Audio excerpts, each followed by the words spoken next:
Me dijo que, mire,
Hello, guys. Good morning, everybody, and welcome to today's class. I'm so sorry if I didn't start the class early, but I was taking care of an issue with a student, okay? So today we are October 29, and this is the last day of our second week. So basically, this is our fourth class. So I'm going to start sharing my screen because I need to see your cameras on. Remember, please, Paulette Castillo, Justin, Elizabeth,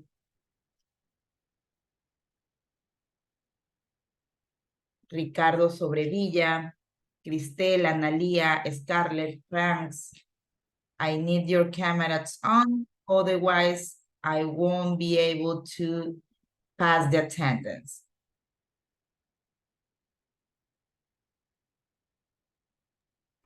Miss, yo ahorita estoy llegando a mi casa, me estoy parqueando, estoy desde el celular y llego ahorita en unos 10 minutos y me conecto en la laptop y ahí prendo la cámara, porfa. Okay, Justin, thank you for letting me know.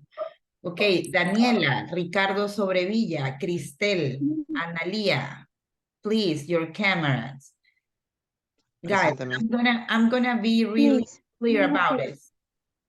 Just give me a second. No, no estoy diciendo que enciendan la cámara solo cuando estoy pasando la lista. La cámara tiene que estar encendida todos momentos. A excepción de casos que estén viajando, que no creo que vaya a ser todos los fines de semana, please, I need that you guys help me with this, okay? This is not my rule. This is only a rule that I'm following from la Academia de Idiomas, okay? Let me start sharing my screen. So please, if you hear your name, let me know that you are there, okay? Miss, Yes, Cristel. sí, Miss, disculpe. Lo que pasa es que con esto de los cortes de luz se me ha dañado el router de mi casa. Entonces, yo ahorita estoy conectada con los datos en mi teléfono, pero como, o sea, no sé qué problema estoy teniendo de que está que me saca y me entra de la sesión. Entonces, ahorita voy a ir a casa de mi abuela para poder conectarme bien. Okay, Entonces, avisar eso porque voy a ir en el camino, pero voy a estar con la cámara apagada hasta que okay, llegue. okay, Cristel. Take your time and thank you for letting me know. Okay, Paulette, please, your camera. Okay, so let's start with Janela Acosta. Good morning, Miss. Good morning, Janela. Thank you. Remember, guys, as I was telling you before, we have certain ways to let me know that you are there, right? You can either say hello, you can either say good morning, here, or hi. Franks Almache. Good morning. Good morning, Franks. Thank you. Isabel Almeida.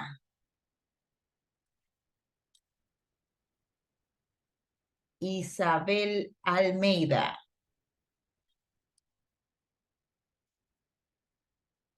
Mónica Añasco. Good morning, sir. Hi, Mónica. Thank you.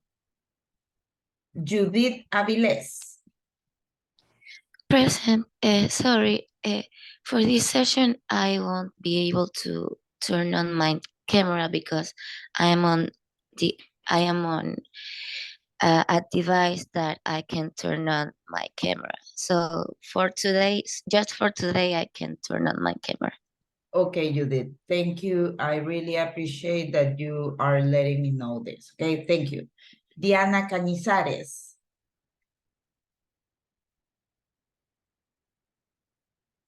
Diana Cañizares.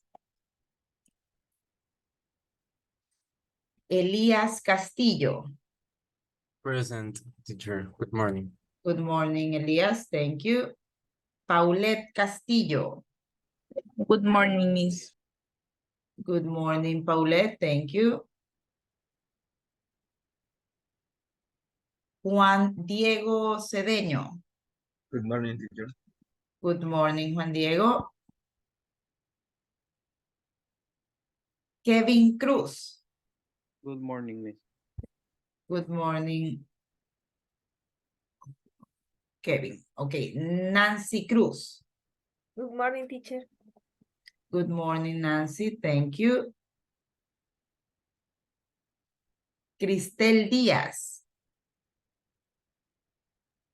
Good morning, Miss. Good morning, Cristel. Thank you.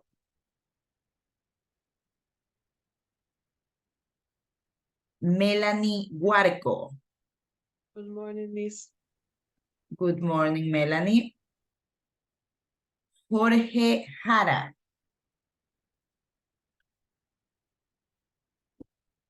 Jorge Jara.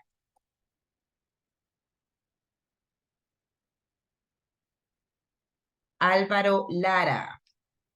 Good morning, Miss. Good morning, Álvaro. Thank you. Jessica Lima. Good morning, teacher. Good morning, Jessica. Kenia Miño. Good morning, teacher. Good morning, Kenia. Andrea Molina. Hi, Miss. Hi, Andrea. Thank you. Dayana Moreno. Good morning, Miss. Good morning. Thank you. George Núñez.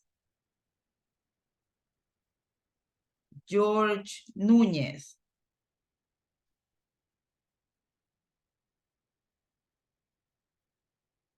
María de los Ángeles Parra.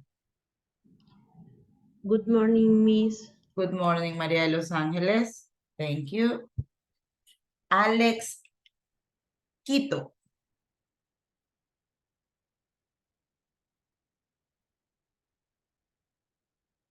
Alex Quito.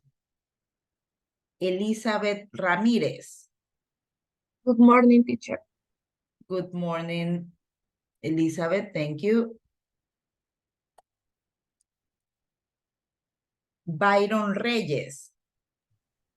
Good morning, Miss. Good morning, Byron. It's Cristel Saldarriaga. Hi, good morning. Thank you, Cristel. Helen Romo. Good morning, teacher. Good morning, Helen.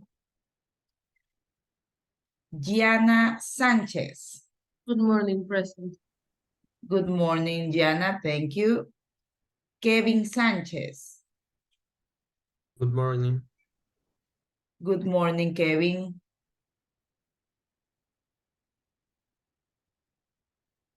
Camila Santa Cruz. Good morning, Miss. Good morning, Camila. Sandra Santín. Good morning, teacher. Present.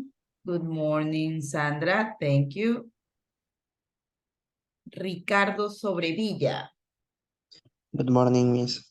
Good morning, Ricardo. Kevin Solís. Good morning, teacher. Good morning, Kevin. Scarlett Takuri. Good morning, Miss. Good morning, Scarlett. Omar Tomalá. Good morning, teacher. Present. Good morning, Omar. Thank you. Daniela Vélez. Good morning, teacher. Present. Thank you, Daniela. Yael Vera. Good morning, Miss. Here.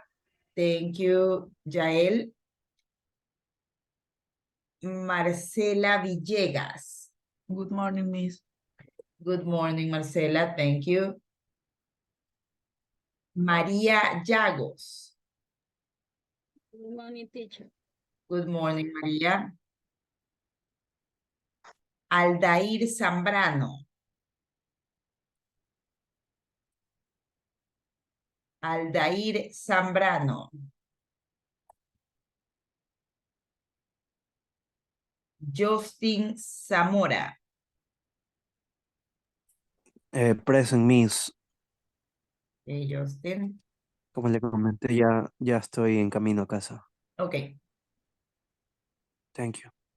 you are welcome. Okay, guys, so let's restart our activities. Just remember that yesterday we were checking vocabulary related to clothes, right? So we are gonna keep practicing on unit C, 1C. So let's click into our Moodle platform in unit C, Mr. and Mrs. Clark and Percy.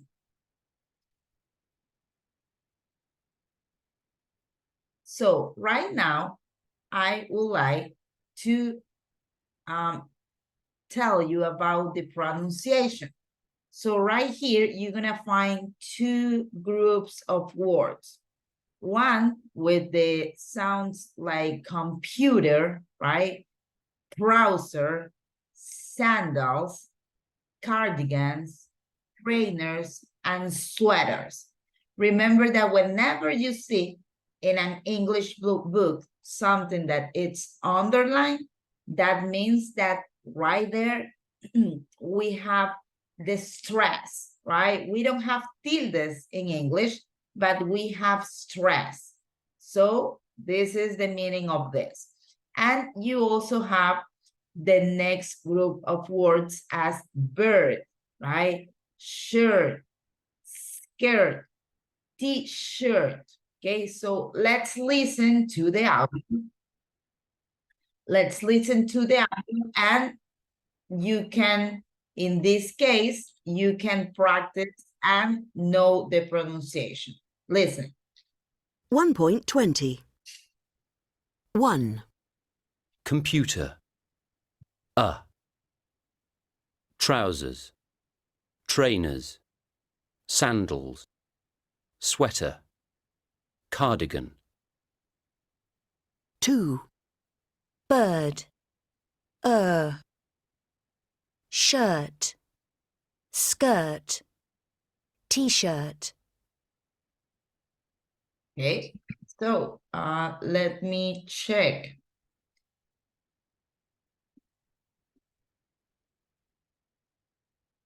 Okay, once again, I'm gonna have to remove Cristel, Isabel, Analías, Elías, Byron, Andrea, Ricardo, Scarlett.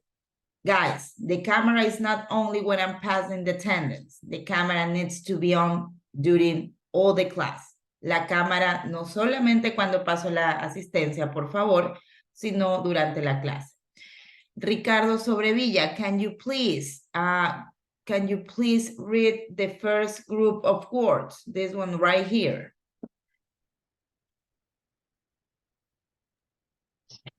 Computer. Yes. Please, the rest of the words as well. Computer. Okay. Computer, trouser, sandals, cardigan, trainees, and sweater. Okay, so listen, Ricardo. This one right here, it's trousers. Trousers. Okay, and this one right here, it's sweater. Sweater. Okay, thank you, Ricardo. Now, let's go with the second group of words. Scarlett, please.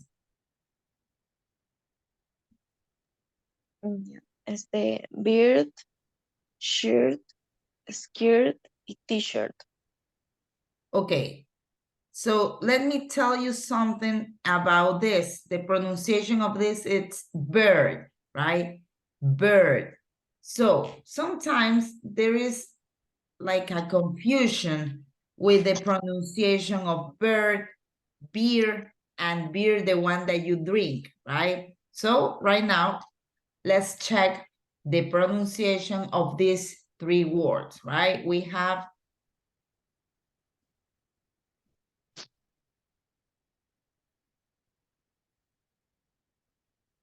okay, we have this word. You also have this word, and you also have this word, and finally this one right here. Okay. There is a microphone that it's on. Can you please? I think that it was Ricardo. Okay. So usually we have a confusion with all of these words, okay? So as I told you, we can go to Google Translate to basically be done with that doubt. I'm sorry, let me go this. Okay, we can go to Google Translator so you can know the proper way to pronounce each of this, because usually we have that matter, that issue, right? This is bird, right? As you can see right here, you have some examples of birds. So let's listen how to properly pronounce it. Bird. Bird, right? You can click on how to pronounce. As you can see, we have like a U sound, like bird, okay? So this one right here, it's bird. Now, let's go with the next one. Then you have this, right? Beer, beer as Pilsener, as Club, right? That is beer. So if you want to know how to pronounce this. Beer. Beer, right? It's like, we can go like this, beer. Now, let's go with the next one. This is the animal, right? This is those really cute animals, bird, right? In this case, it's bird. And the ending, it's like with H and R. So let's listen. Bear. Bird, right? It's like a dry sound, bird. Different to this one right here. This one, it's beer. This one right here, as you can see right here in Google Translate, it's bird, like this, right? And finally, let's go with the thing that usually it's on men's faces, right? This one right here, it's bird with the D sound at the very end. So let's listen. Beard. Right? Beard, like this. So there you have it. All of them, they kind of sound similar, but as you can see right here, we have a different pronunciation. This one right here, bird. This one right here, beer. This one right here, bird. And finally, the thing on men's faces, it's beard. Okay, so let me see. Okay, guys.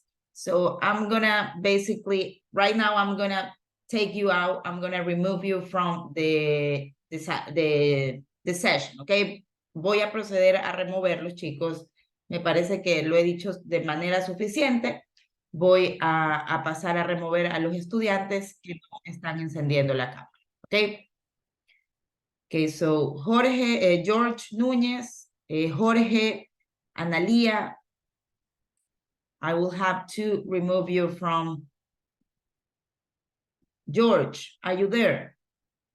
Okay, Jorge, Analia.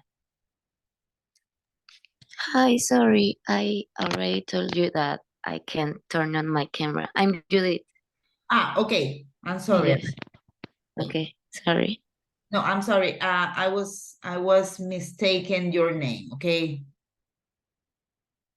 Okay, guys. So that was the last warning.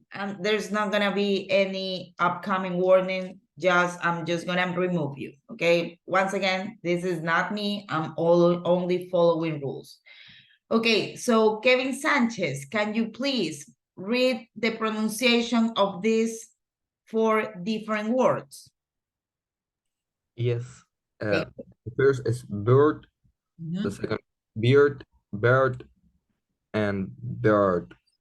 Beard. The last Okay. one is beard. At the very end, it's like a D, okay? Thank you very much, I'm sorry, Kevin. Okay, guys, so that was only something that I want to mention because usually we have issues when it comes to pronouncing those words. Now, I don't know if you guys remember, but we have a tense that it has a name as present continuous, right? So just let me tell you something about present continuous, because I know that you're familiar with this, but anyway, I want you that you refresh that content, okay? So we use present continuous whenever we want to talk about that it's happening right now. For example, I'm teaching English right now. That is something that is happening at the moment.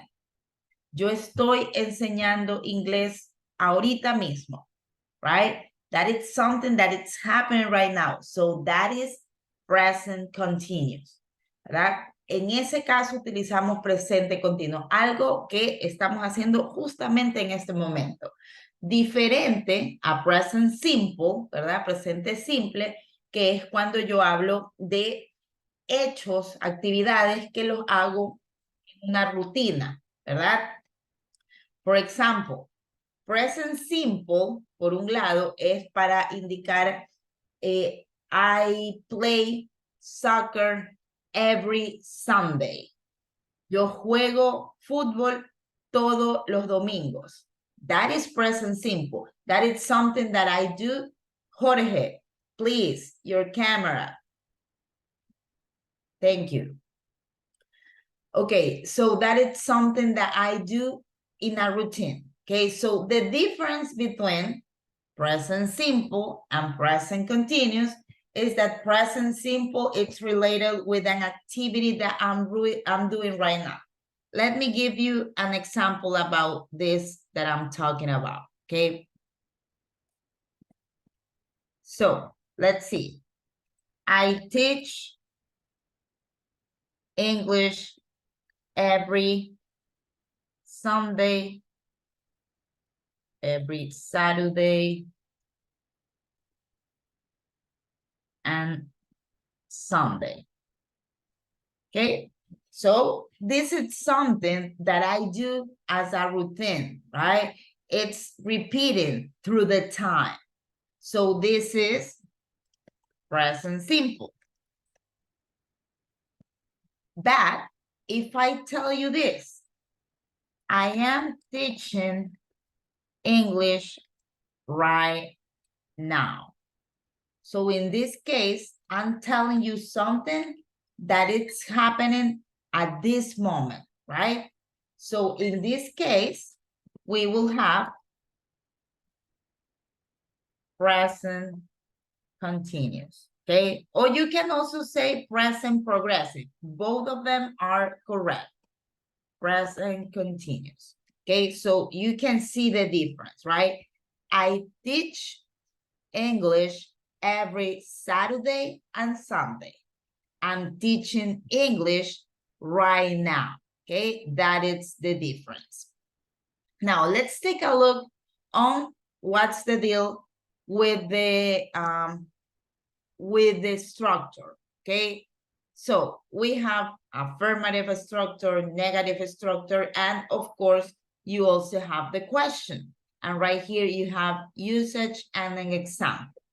So right here, whenever you want to go with an affirmative structure, like this, affirmative, right? You are going to start with the subject. Then you will have to use the verb to be. And after that, you will have to use the verb plus ing. And after that, the complement. Okay, so you have Marta is eating ramen. You are dancing with your boyfriend, right? Let me click this right here.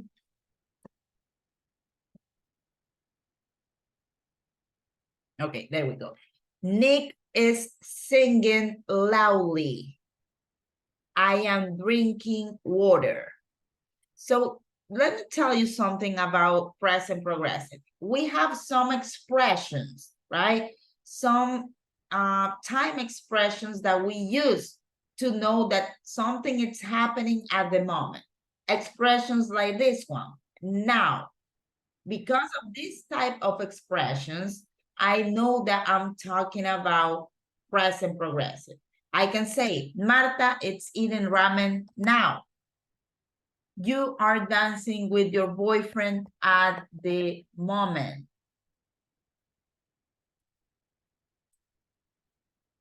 Nick is singing loudly right now. I am drinking water now. Okay, so all of these expressions are to tell that I'm doing at this moment. Okay.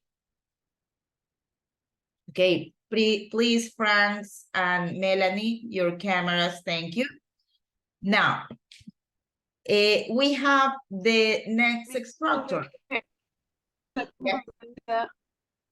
Pero estoy acordando, a mí me sale comprendida, pero no es suficiente para que me lo usted. Okay, I think I hear you. I think I hear you. Okay, do not worry, Melanie. Thank you for letting me know. Okay, so we have the negative structure, right? So in this case, it's gonna be similar, but the difference is that we will have to use not. So Marta is not eating ramen, or you can go with the contraction. You are not dancing with your boyfriend, or you can go with the contraction as well. Nick is singing loudly. If we want to make this negative, it's not, isn't. And in the case of the last sentence, I am drinking water, I am not drinking water, okay? If I want to make, let's say, a contraction with this, I cannot go and do this. This is not correct. This doesn't exist, right? But what we can do, it's the contraction right here. We can go, am not, okay? That we can do. Now, let's see the question. So, depending on if we have question words, we need to, first of all, apply the question word. Otherwise, we need to apply the verb to be. So, taking the same sentences, let's do those sentences questions. So, we have, Marta is eating ramen now. So, we take the same example. Is Marta eating ramen? We start with the verb to be. Are you dancing with your boyfriend? Is Nick singing loudly? Are you drinking, well, in this case, I am drinking water, right? Are you, look, in this case, you have example with question words, right? You can go with what, you can go with who, you can go with how, which, why, like all of those are question words. So let's see. What are you doing? ¿Qué estás haciendo? Who is cooking dinner? ¿Quién está cocinando la cena? Okay, so let's see some examples and let's practice this, right? We have, let's go to our Moodle platform and let's do activity 3B.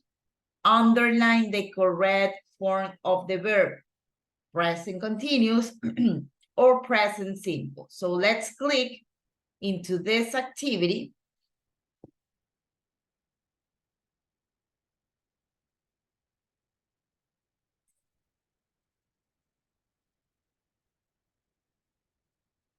Okay, and right here you have underline the correct form of the verb. You will have to choose between present continuous, whenever something is happening right now, or present simple, to talk about a routine, an activity that keeps repeating over the time.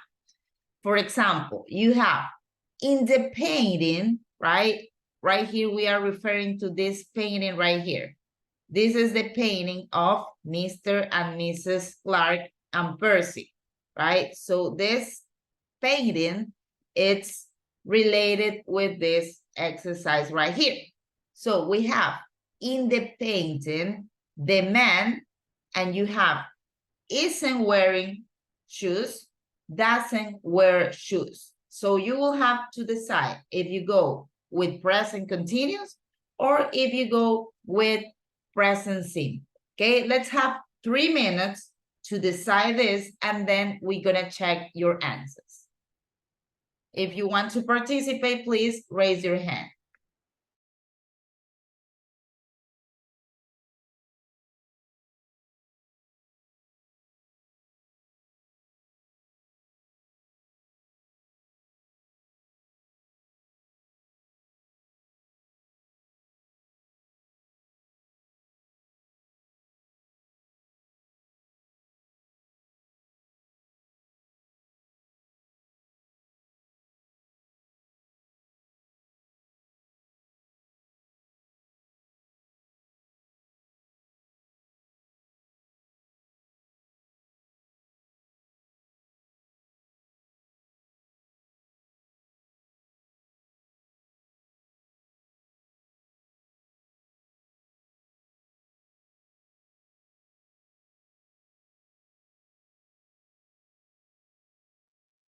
Okay, let's start with Byron Reyes.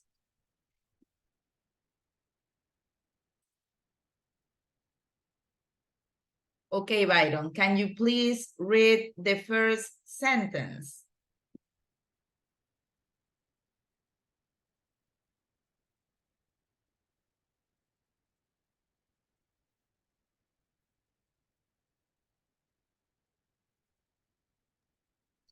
In the painting, the man is wearing shoes. Isn't wearing shoes, correct. Isn't wearing shoes. Correct, thank you, Byron. So take a look. I'm describing something that is happening right now, right? I'm describing that picture.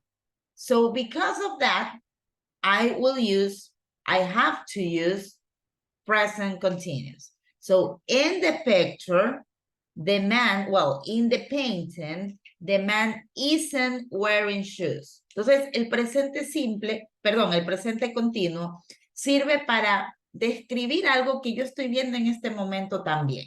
Okay? So that is a good example on how to use present continuous. Let's see. Who do I have as a volunteer? Elizabeth Ramirez, please, number 2. In the UK, women often wear be had at wedding. Correct. Thank you very much, Elizabeth. So right here, I have this time expression. Remember that I talked to you about time expression, never, always, usually, sometimes, often. All of these are time expressions used for present simple. So that's why it's correct. I'm talking about a routine, an activity that women in UK do, okay? So in the UK, women often wear big hats at weddings, ¿verdad? Estoy hablando de una actividad que se presenta frecuentemente, ¿no? Una costumbre. Por eso es es el uso del presente simple. Let's continue with number 3, Melanie Huarco. In the painting, a white cat is sitting on the man's knee. Correct. So once again, I'm describing the painting, right? Because of that, it's convenient the use of present progressive. Great job, very much, Melanie. And let's continue with the last one, Maria Llagos. Number 4, please. My son usually sit Please continue. at the back of the class so that the teacher can see. Can see him, correct. Thank you, Maria. So in this case, also we have this time expression, right? Often, usually, never, sometimes. So this is an indicator that I'm talking about an action that repeats over the time. Okay, so because of that, sits, it's the convenient answer. So thank you very much. And right now, let's continue with the remaining activities. So right here, you have the exact same thing that I was telling you about, right? How you form the present continuous. But I think that it's appropriate to check the spelling rules whenever you find a verb and you have to add ing, ¿verdad? Recordemos que en este caso, los verbos van a tener que ir con ing. Y aquí hay ciertas reglas para entender cómo agregar esa ing dependiendo del caso. So, right here we have four different verbs, right? We have cook. So in the case of cook, we only add ing. That's it. Same thing with a study, right? We don't change the y, we only add ing. Now, in the case of verbs that the ending is with the vowel e, we change that e, we cut it out, we take it out, and we add ing, right? As you can see, live, living. In the case of this kind of verbs that we have only three, let's say 3 letters, right? In this case, what we do is that we double the final consonant, as you can see right here. Run, running, double N, okay? That is the rule. So this is, all of these rules usually are kind of difficult to remember all of them. So the best way to remember them is to practice, okay? That is my suggestion. No, my suggestion is not going and hit the books and read about spelling rules and try to memorize them. No, my suggestion is always practice. Once that you practice, believe me, you are gonna start remembering this spelling rule. So let's go with the next activity. We have Grammar Bank 1A. Write sentences with the present continuous. So let's check. Guys, please remember, do not do any activity if I don't tell you to do the activity. Okay, don't move forward. Please, Juan, Camila, Sandra, Kevin, don't move forward if I don't tell you to move forward. Okay? Now, right here, you have the instruction, okay? Can please, Byron Reyes, Byron, can you please read the instruction?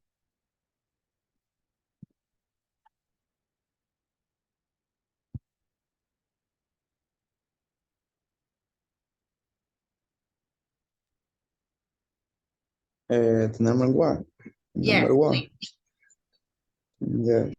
No, I mean, Byron, hear me out. Just read the instruction. That's it. Write sentences with the present continuous. Correct. Thank you, Byron. So right here you have an example, right? You have that right here you have it as a subject. You have rain that it's in this case the verb. So you also have what's the type of sentence that you have to make, right? So you go with it isn't raining. Okay, so for example, we have the next one. John, it's gonna be the subject. You have the verb wear, and you have to make this affirmative. Okay, so next one, you will have to do this question, negative, affirmative, question, affirmative, question, affirmative, question, and negative. Okay, so please, let's have 3 minutes to do this, and then we check your answers. Okay, I already have some volunteers, so let's wait 3 minutes, and then we can check your answers.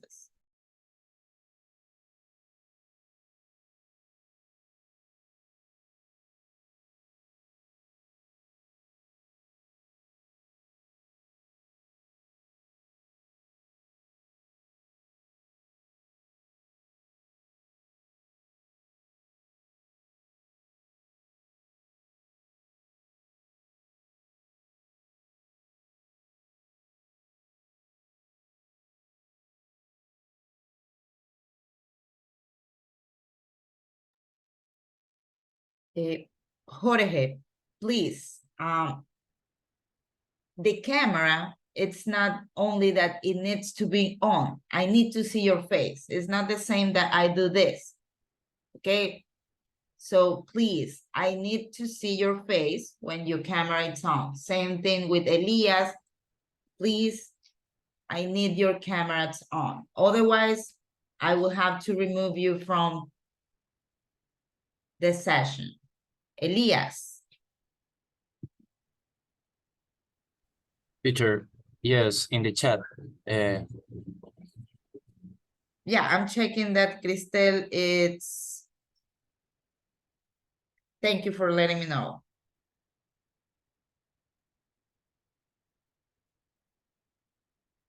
Okay, so I do have some volunteers. Let's check your answers, right? Because we have some sentences, so we have time to practice. So let's see. We have the first one, Diana Sanchez. John is wearing a shirt today. Correct. So we have John is wear, that is the verb, so we add ing, a shirt today. Great job, Diana. Thank you. Let's continue with the next one, Maria Llagos.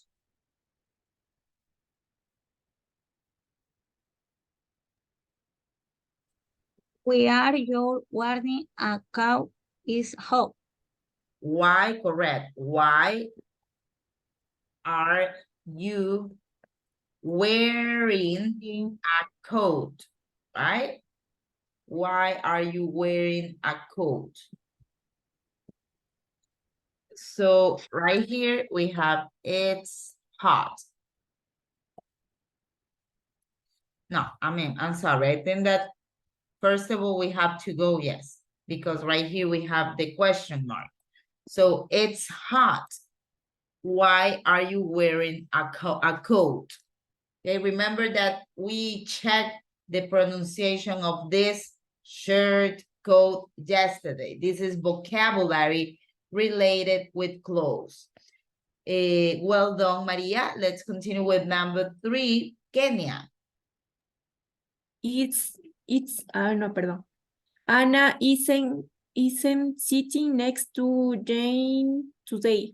Correct. Anna isn't sitting, right? We have to go with double T. Sitting next to Jane, capital letter, today. Great job. Thank you, Kenya. And let's move on number 4, Juan Cedeño. Hey, you're standing on my foot. Hey, you're standing on my foot. Amazing job. Thank you. Let's continue with number 5. Omar Tomala, please. What book are you reading?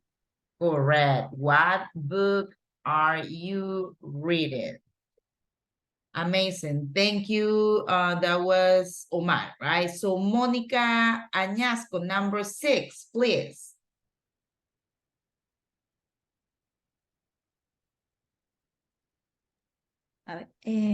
We are thinking of two at the moment. Are thinking of you.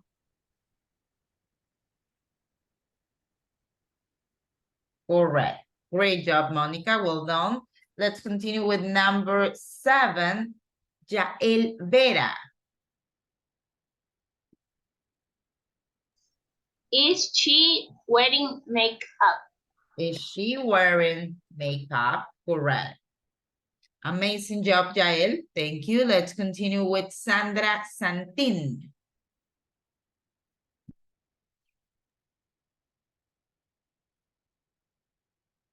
They are making a big mistake.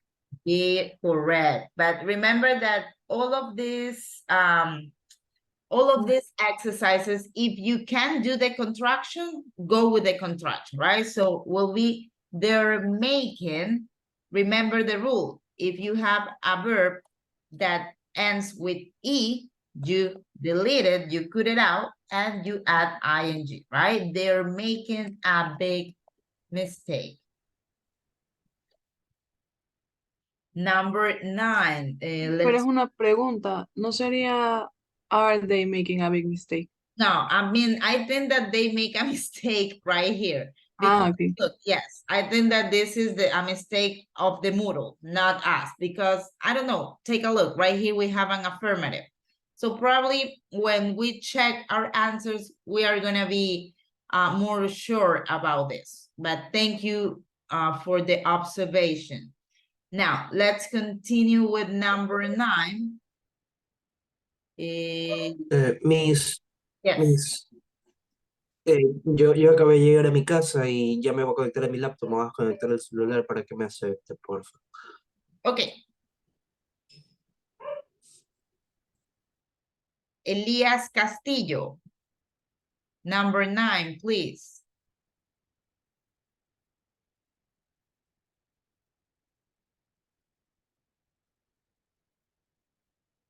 Elías Castillo.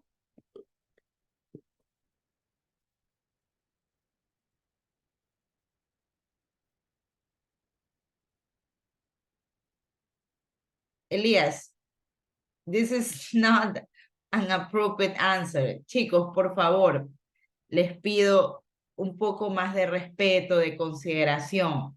Por favor, o sea, en serio que yo creo que soy una persona bastante empática, trato de darles la mejor atención, pero el hecho de que vayan a desayunar no es una justificación para que apaguen la cámara, ¿ok?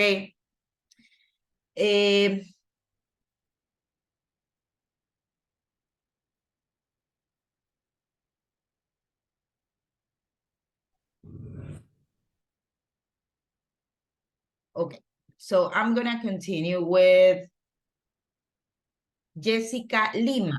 Jessica, can you please tell me number 9? You are more shopping in town. Okay, so take a look, Jessica. Right here we have a question, right? So if we go and we check how we do questions, how we form questions in present progressive, we need to start with the verb to be, okay? So, Jessica, I'm talking about your mother, right? So your mother, it's an equivalent of she. So what's the verb to be that do I have to use right here? Is, are, or am, Jessica?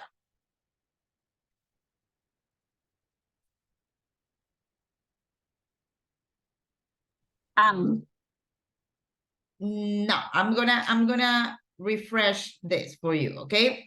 Look, let me go with.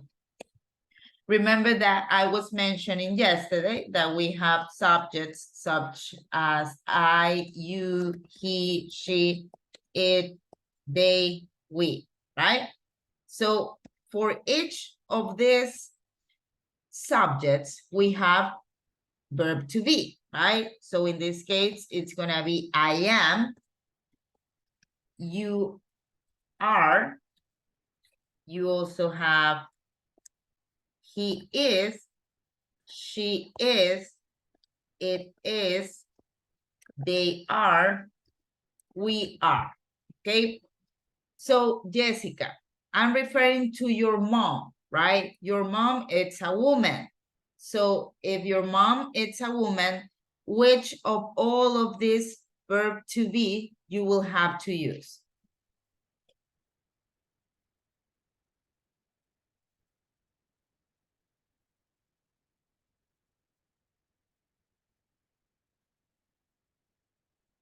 Jessica, are you there?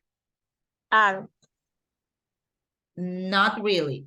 Jessica, estamos hablando, dice el ejercicio, your mother, tu mamá, ¿verdad? Your mother, it's the equivalent of she. It's a girl. It's a woman, right? Entonces, indicándote eso, ¿cuál de estos sería el verbo to be? Am, are, or is? Is. Correct. Okay, so we start with is, right? So we go is. Now, we need to add the subject. Subject, it's Jessica. Subject, it's my mom, my sister, that dog. All of that is a subject. So, Jessica, my question now is, in these options, which one is the subject? Your mother, shop, or in town? Which one is the subject? ¿Cuál es el sujeto de esto que estoy señalando? Entonces sería, is your mother shopping in the town? Correct. Is your mother shopping in town? Okay. Is your mother shopping in town? Town, it's like saying city, right? Town. Now, let's continue with the last one. Thank you, Jessica. Byron Reyes. Please, number 10.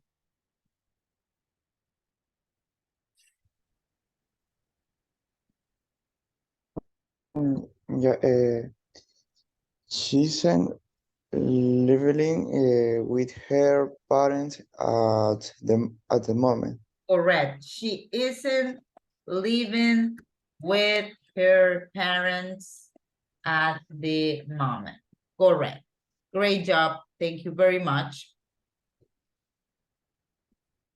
Okay, give me a second, guys. Miss. Yes. Oh, sí, es que como yo recién ingresé otra vez, quería saber si es que tenía bien la 3 y la 4. Okay. Y antes que cierre, please. Yes, just let me check. Let me click into finish the 10 so we can check our answers. Okay. So let's check why probably we don't have them correct, okay? So let's see right here. Anna isn't sitting next to Jane today. So apparently we have the exact same answer, but somehow it's marking like it's incorrect. but we are fine with this, okay? We did the right thing. Now, let's see the next one. Okay, right here, it's because we didn't use the hyphen, right? Because of that, well, it turns out that it's incorrect, but you can write makeup like this, or you can also write makeup with the hyphen, okay? Now, we have the next one. Well, look, in this case, it is not a contraction, and because of that, we have it incorrect, ¿verdad? Está correcta, pero como está registrada como que no hay que hacerle una contracción, pues por eso la ha marcado incorrecta. Now, let's see the last one. She isn't living with her parents at the moment. Okay, same thing. Okay, so do not worry, guys. What I'm gonna do is that I'm gonna register the activity so I can tell Alfonso that there is something wrong with this one right here, okay? But we did the correct job.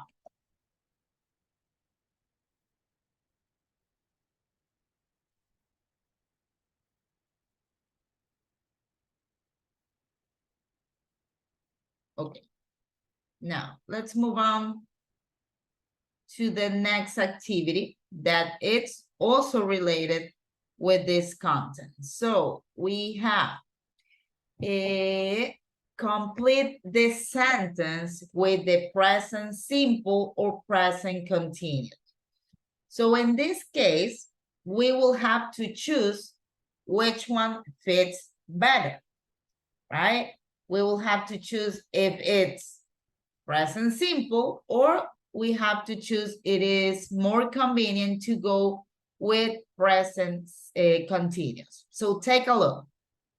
We have, my dog's not dangerous, right? And right here you have he, and we have that not bite, right? So we have to choose, we have to analyze.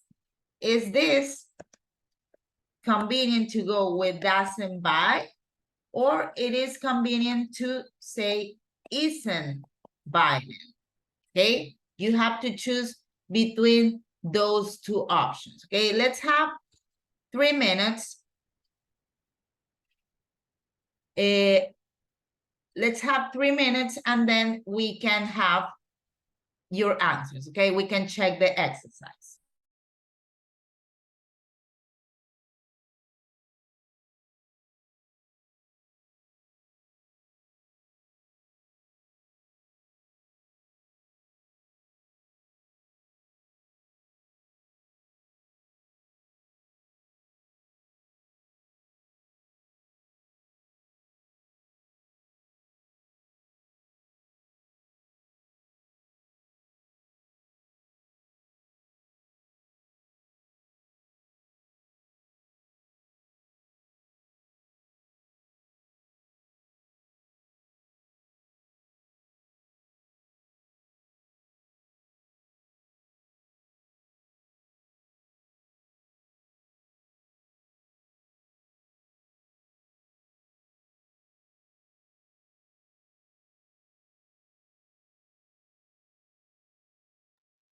Jorge, I'm gonna remove you right now, okay? Because I already told you several times and you are not letting me know, you are not following what I'm telling you to follow, okay?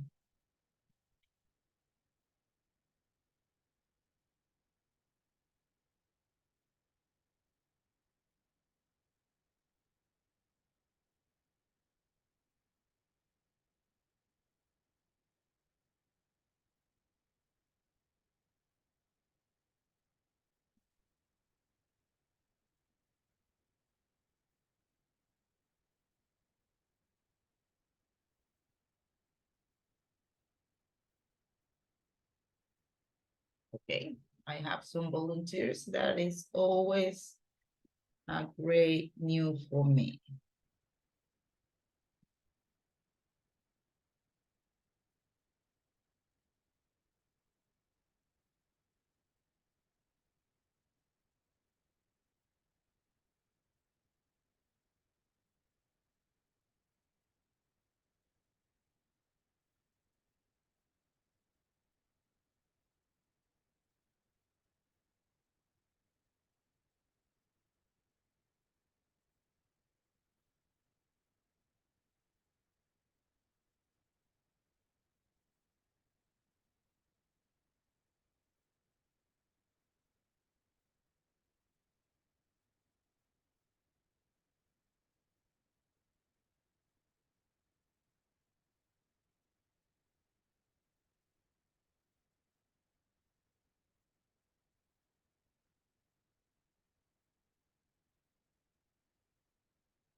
Okay, guys. So let's check your answers right now. Let's see.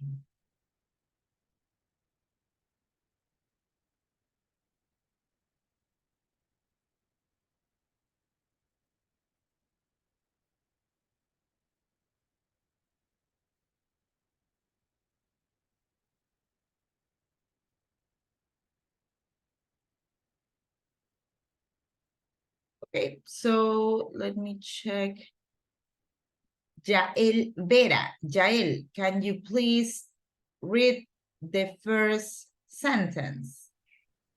My dog, not dangerous. He isn't bitten. He is invited. Okay, so you said that it's like this. He is invited. Okay, let me tell you something, Jael. Okay, right here, I'm telling you this. Hey, my dog is not dangerous, right? He is really quiet. He's not, he's not doing anything wrong, right? My dog is not dangerous. I'm describing my dog, right? Yo estoy describiendo aquí a mi perro. Estoy diciendo, mi perro no es peligroso, ¿verdad? No estoy describiendo la acción que está haciendo ahorita, sino que describo cómo es él normalmente. Because I'm describing how this dog is, it's more appropriate to go with present simple. Remember that present simple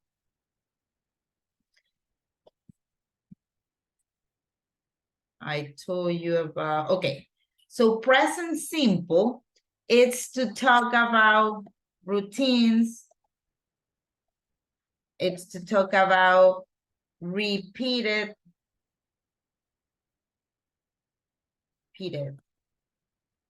actions, habits, something we do constantly. Okay, that is the use of present simple.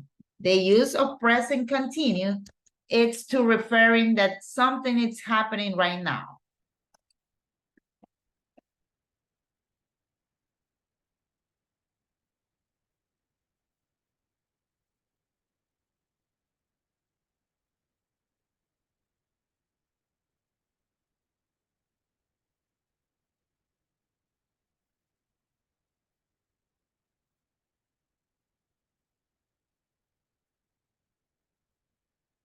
Okay, so that is the difference, Jael, okay? We use present simple to talk about routines, repeated actions, habits, something we do constantly. Once again, I teach English every Saturday and Sunday. Let's see another example. My, let's say, boyfriend, it's really, well, let's say my boyfriend is really handsome and he brings me flowers every day, right? I'm talking about something, I'm describing how my boyfriend is, and I'm also telling you about an action that he do constantly. Now, it will be different if I will say, my boyfriend is giving me flowers right now. So that will be quite different because I'm describing that at this moment, my boyfriend, it's giving me flowers. But right here, I'm telling you how my boyfriend usually is, okay? So, Jael, in this case, it will be more appropriate to go with present simple, okay, Jael? Correct, doesn't bite. Correct. Thank you very much, Jael. So let's see the next one. Elizabeth Ramirez. Yes. We are you wearing sunglasses is raining. Okay. So the pronunciation of this question word is why. Why? Okay, ¿por qué? Why? This one right here, it's wearing sunglasses. It's raining. Okay, thank you very much, Elizabeth. Maria Llagos, number 3, please.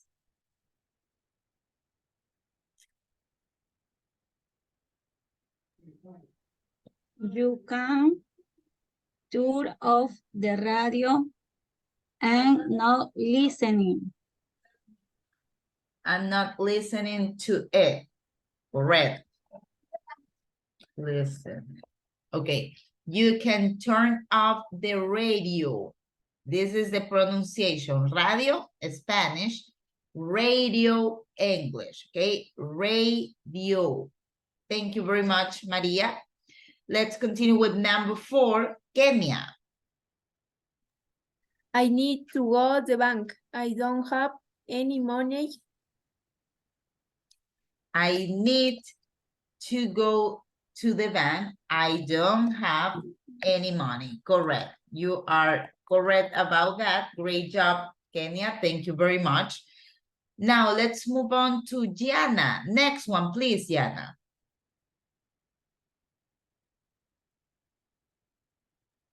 Be careful, the baby is putting that pen in her mouth. Correct. Putting that pen in the mouth. Right now, I'm describing something that is happening right now, right? So because of that, it is appropriate. Let me check.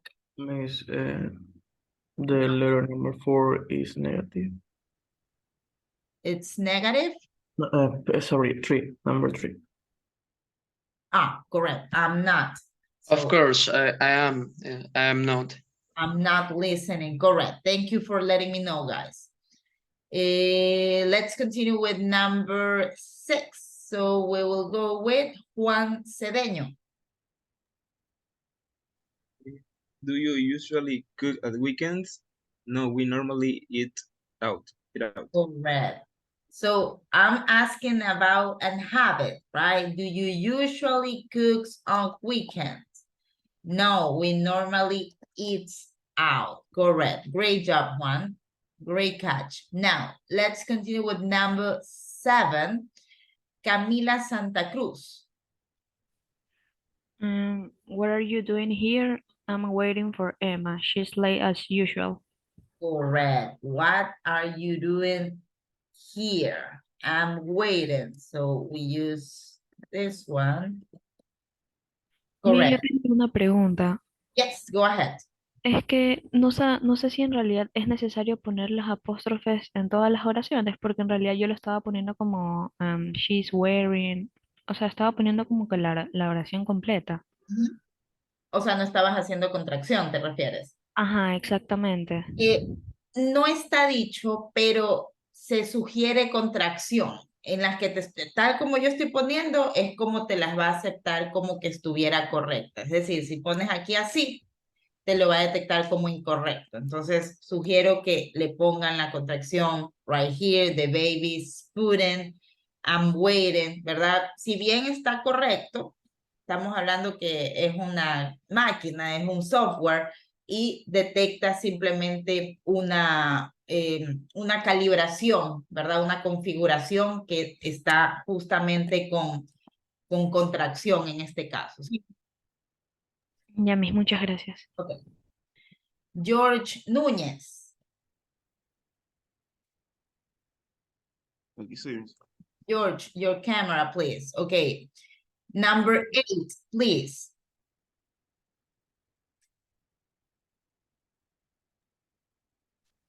I usually drink tea with wanting a coffee today.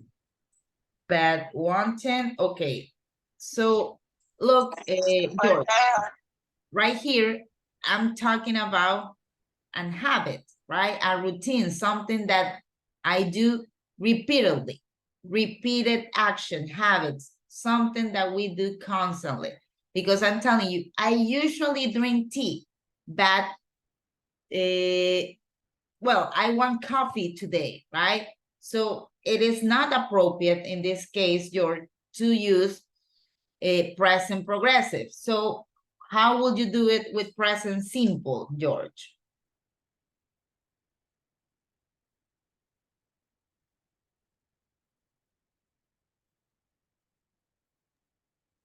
Wanted. No,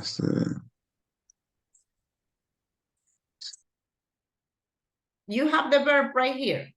So remember that with present simple, we use the base verb, right? I teach English every day, right? So in this case, you have to use the same, I'm sorry, the same exact verb. You don't have to add want.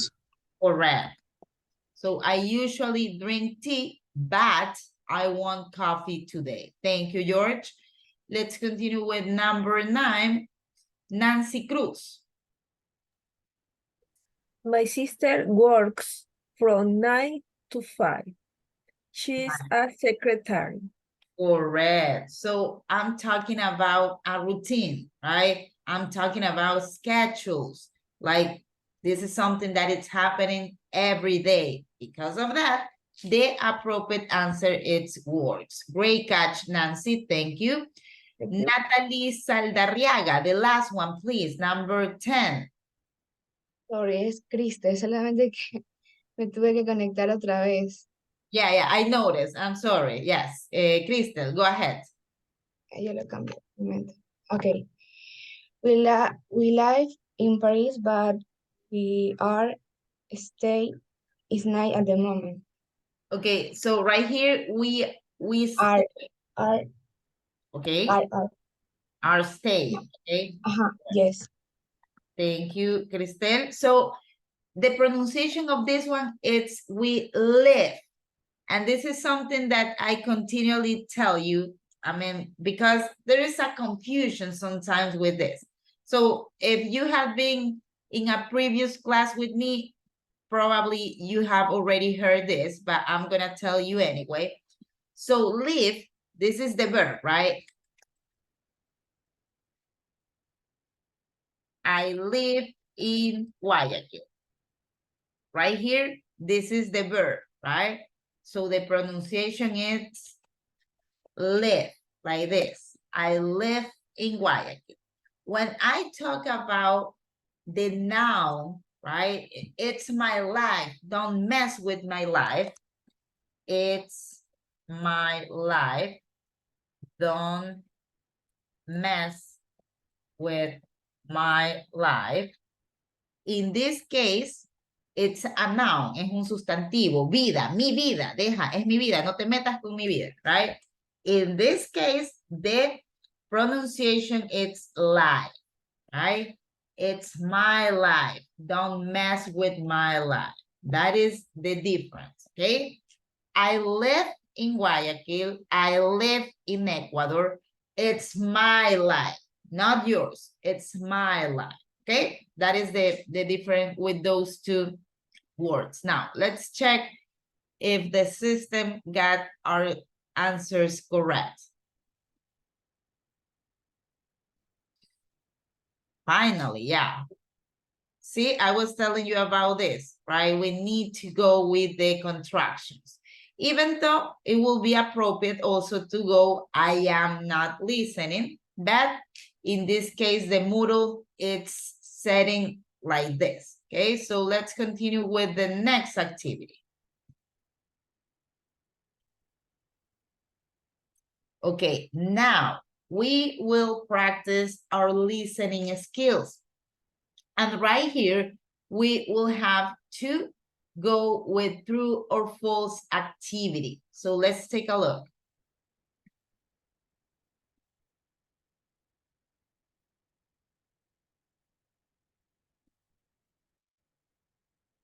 Okay, guys. Let's see.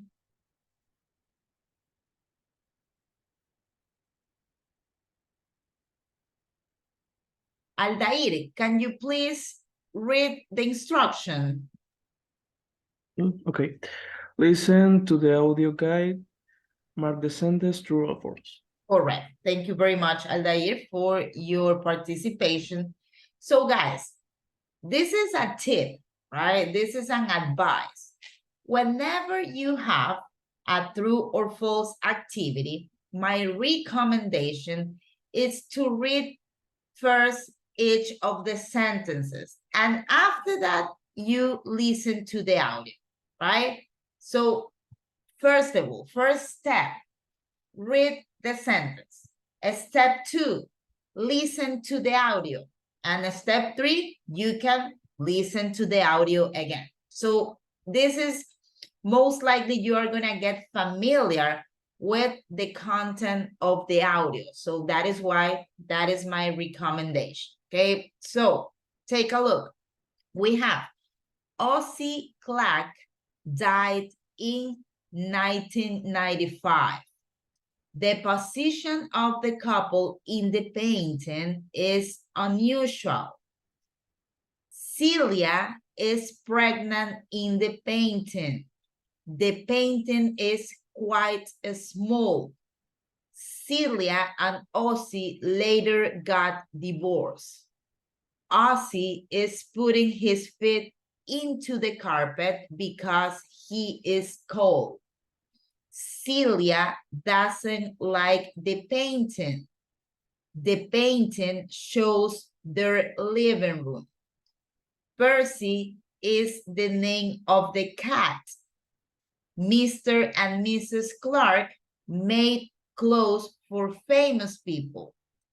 The cat is a symbol of infidelity.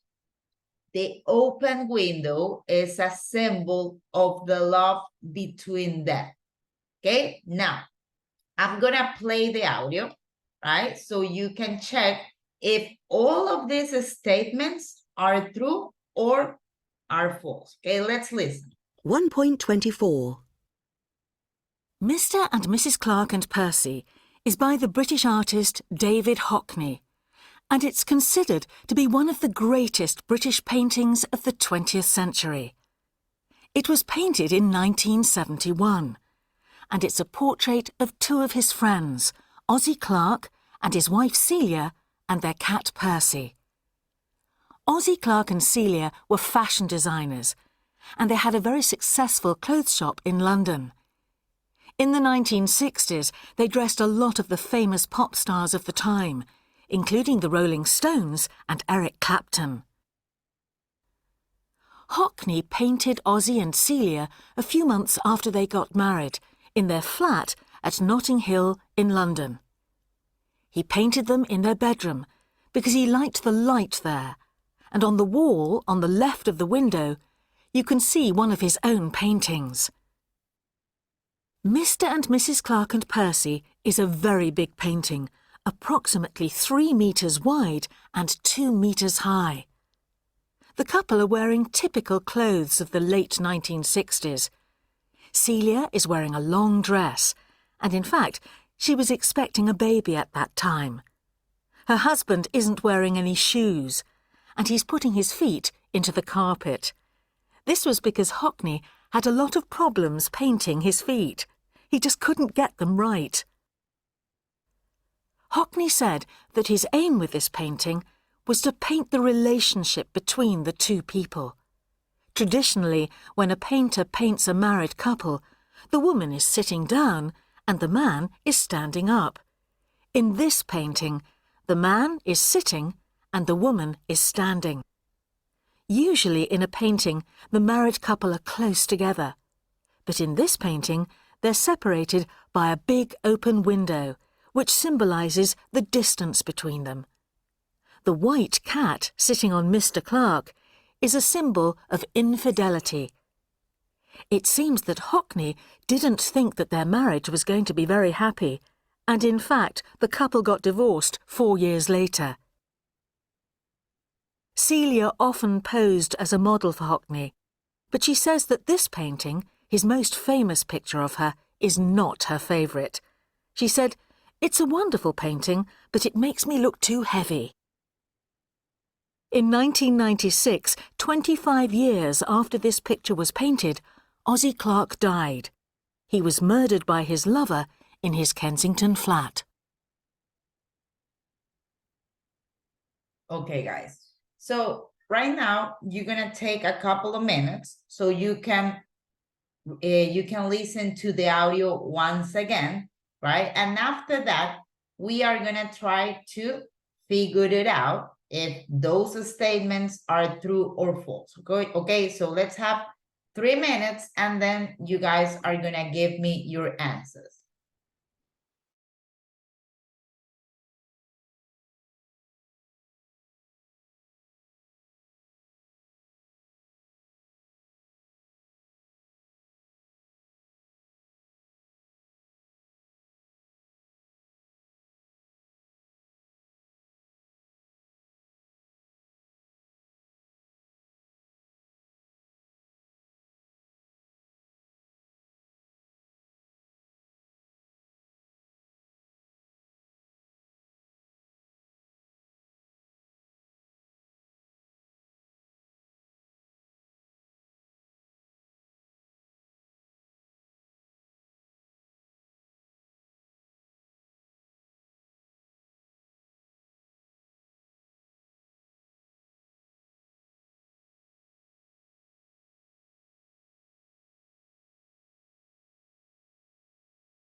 Okay, guys, so let's check your answers. I do have some volunteers.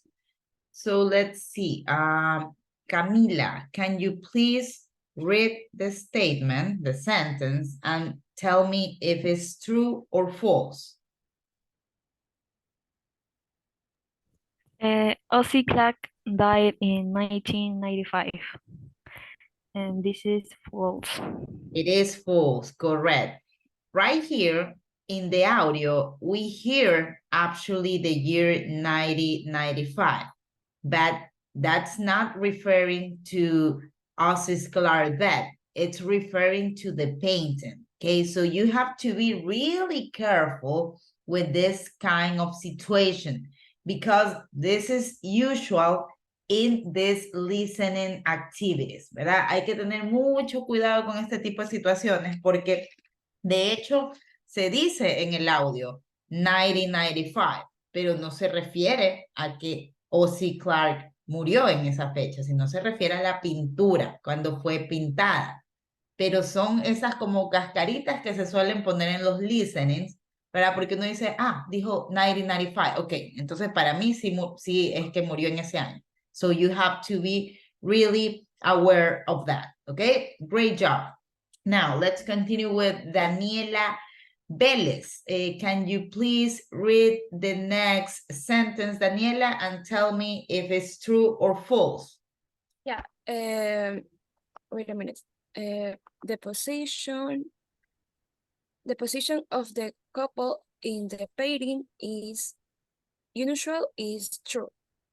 It's true, okay? So probably, Daniela, you were kind of confused because I think that depending of you guys, probably you can see this same sentence right here and they are gonna be mixed up, right? But that's normal, so do not worry. It's the same exercise, okay? Thank you very much. Let's continue with the next student, Kevin Cruz. Yeah, Celia is pregnant in the painting.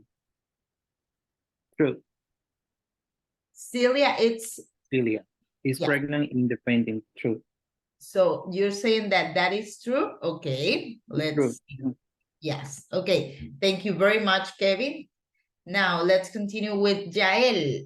Next one, please. The painting is quite small. False. False, correct. In the audio, they are saying that it's quite big, okay? Gianna Sanchez, next one, please. Celia and Ozzy later got divorced. True. Correct, that is true. Thank you very much, Gianna. Juan, the next one, please. Ozzy is putting his feet into the carpet because he is cold. False. Correct, that is false. Great job, Juan, thank you. Now, Aldair, can you please tell me if the next one is true or false? Celia doesn't like the painting. It's true. It's true, correct. She doesn't like the painting. Thank you very much, Aldair.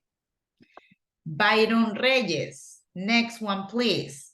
Miss, disculpe, usted marcó que es falso. Yo dije que es verdad. I'm sorry. Thank you. Thank you for letting me know, Aldair. Byron Reyes.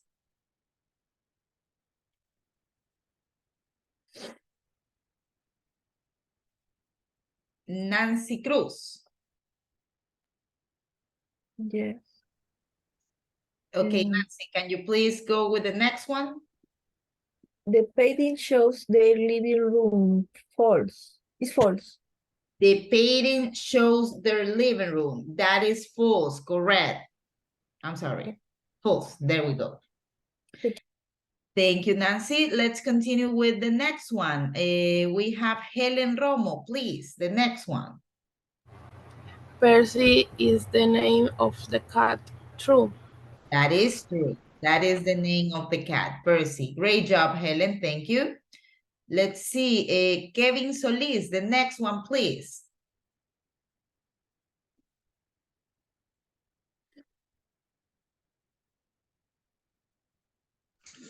Mr. and Mr. Clark make clothes for famous people. True. That's true, correct. Great job, Kevin, thank you. Now, let's continue with the next one, Elias.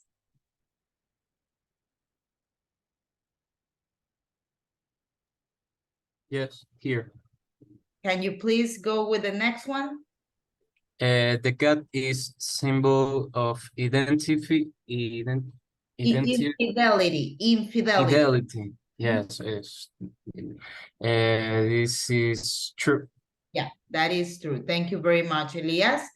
And the last one, let's go with Cristel Saldarriaga.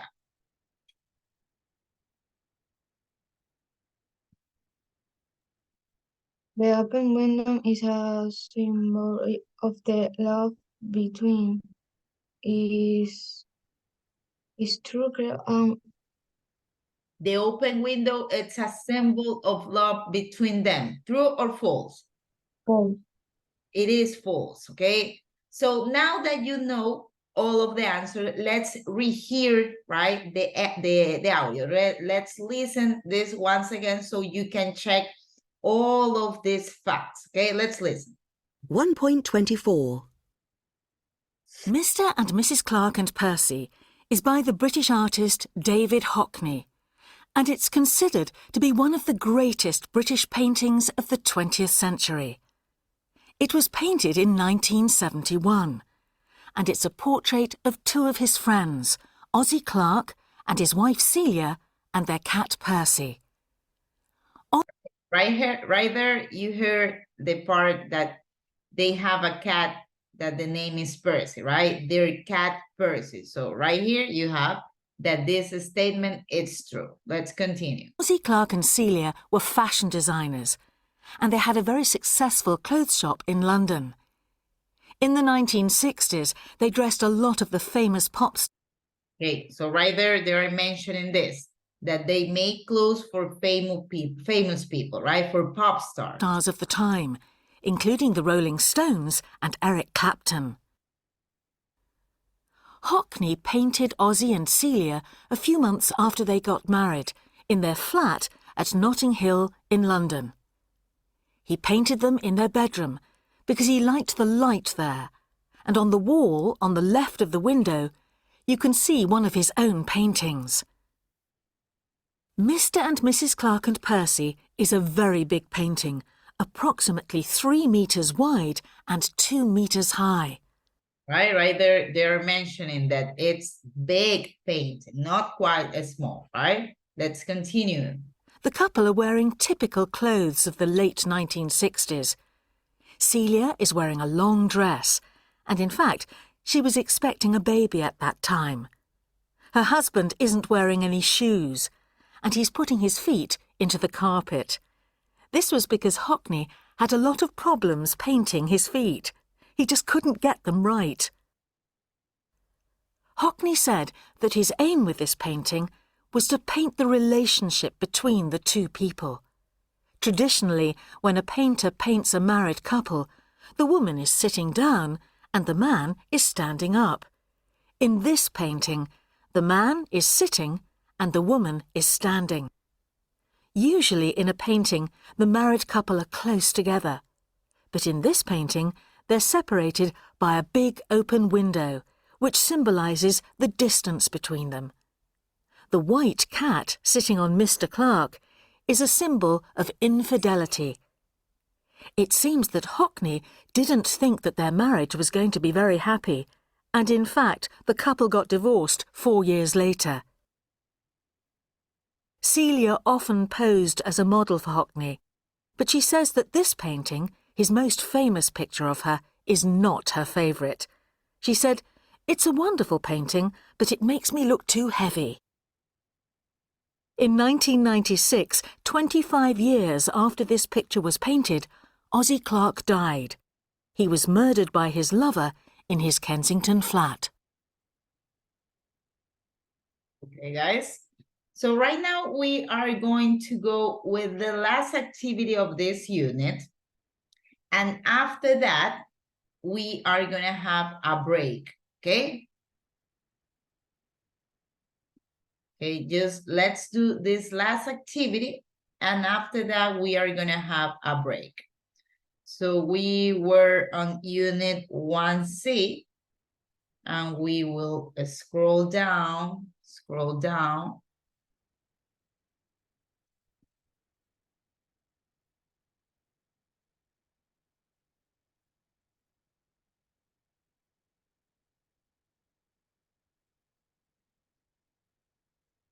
Okay, so we are gonna do this activity right here. Vocabulary preposition of place. So, as you are gonna notice right here in our notes, you are gonna have some reference on the preposition of place. Probably you are already familiar with this, okay? But just let me tell you that we use preposition of place to describe where do I find an object, right? Where do I find a thing, or whenever I want to locate anything or anyone. So you have expressions such as behind, right? You can see this box, and this is like a ball, right? So behind means that something is in the back of the object, right? Behind, atrás. In front of, you have the box right here, and you have the ball. So the ball is in front of the box, al frente de. You also have the expression next to. So in this case, the ball is next to the box, al lado de, next to. Listen to the pronunciation of each of them, okay? This one, it's behind, in front of, I'm sorry. Then we have next to, and the next one, it's between. So you can see that the ball is between these two boxes right here, en medio, entre. Then you have near. Near, it's similar to close, cerca de. The ball is near to the box. Then you have above, right? Arriba. The ball is above the box. Below, abajo. The ball is below the box. Now, there is a difference between these two, and right here you can see what's the difference. Whenever you say in, it's that you can actually put that object inside on something, adentro, right? And the ball, it's in the box. It's different with on. On means that there is a surface, ¿verdad? Hay una superficie encima de. In the box, on the box, okay? That is the difference. So let's practice this with the next activity. That is this one right here. 5A. Complete them with a word or phrase from the list.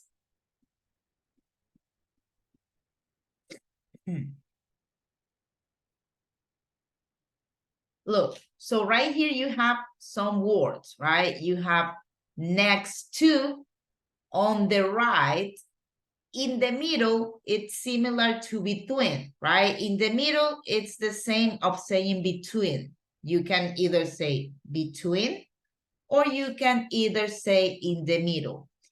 Behind, in front of, on, under, on the left, between, in. So in order to know what's the situation, you can go to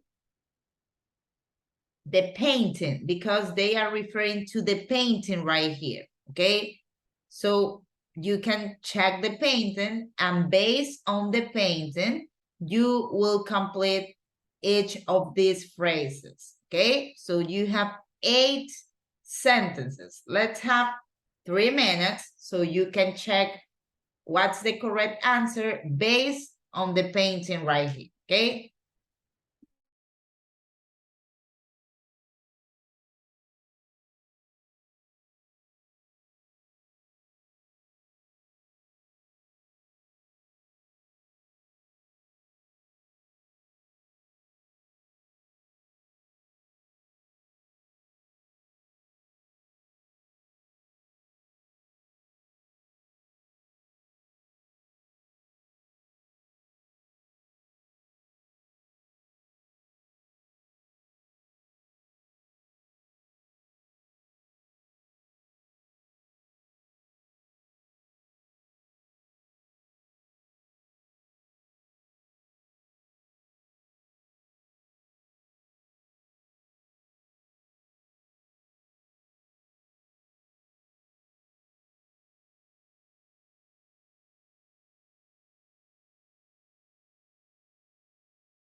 Miss,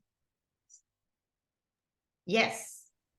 lo que sucede es que entré al ejercicio, pero como mi computadora está mal, no sé si vio el mensaje en WhatsApp, no, se me acabó el tiempo, entonces no pude obviamente responder nada.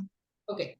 Let me delete your attempt so you can restart the activity, okay? Bien, gracias. You are welcome.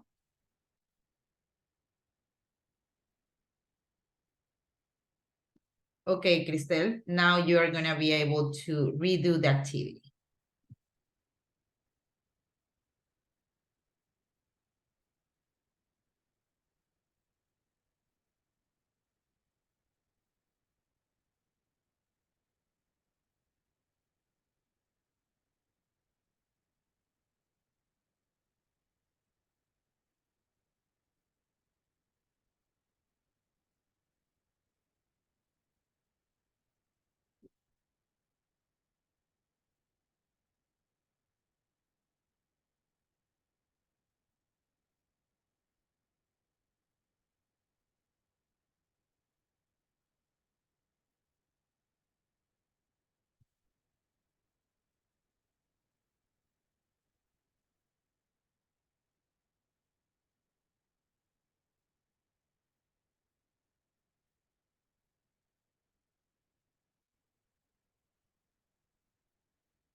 Okay, guys, so I do have volunteers, so we can start checking the activity, okay? So, Elizabeth, you are gonna read the whole sentence, okay? Go ahead.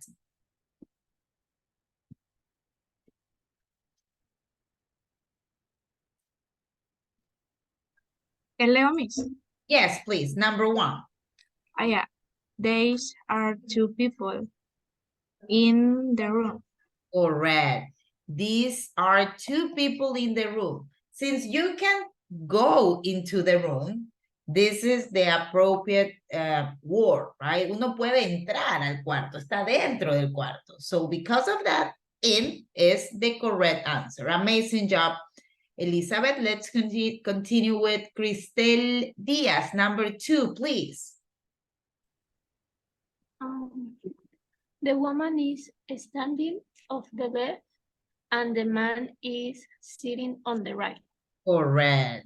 The woman is standing on the left, en la izquierda, and the man is sitting on the right, a la derecha. Amazing job, Cristel. Well done. Let's continue with Diana Sanchez, number 3, please. In the middle of the painting, between the man and the woman, there is an open window.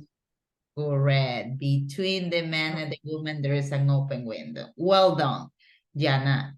Thank you very much. Let's continue with Maria Llagos, number 4, please.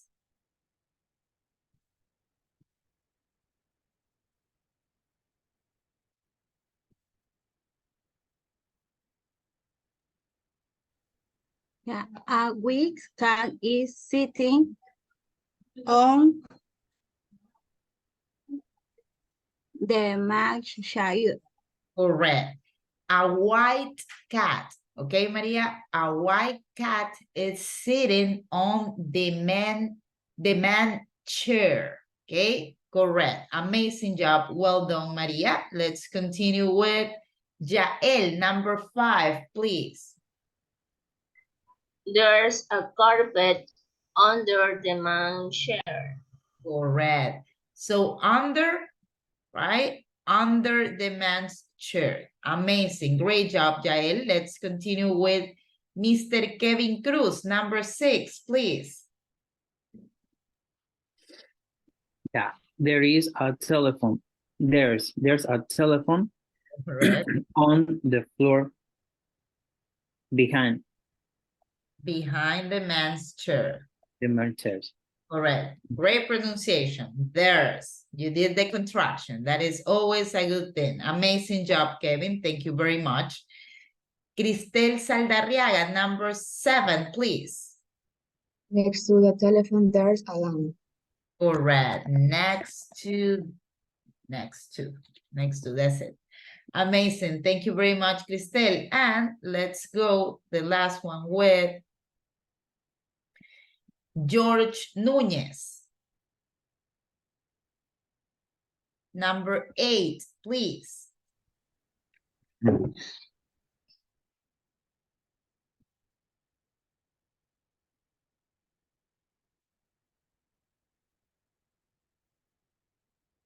The last one, George. This one right here. Mhm.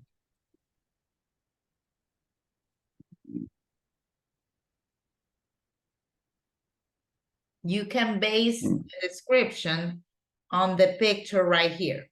Okay, so you can check the picture and you have the woman, there's a table and a vase with flowers, So we have the woman right here is the vase, right here are the flowers.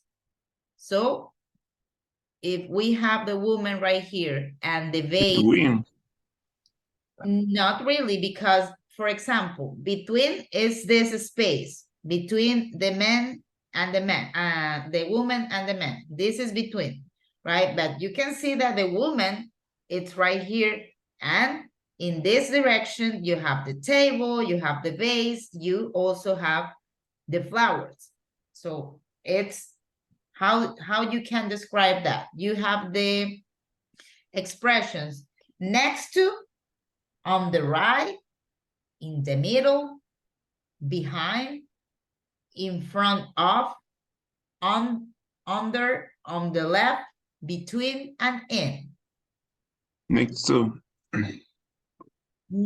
Look, next to, it will be, for example, the cat. Next to is like, for example, you see this pen, and I'm putting right here. This pen, it's next to me, right? But in this case, the flower is in this direction, right? This is the woman, and this is the flower.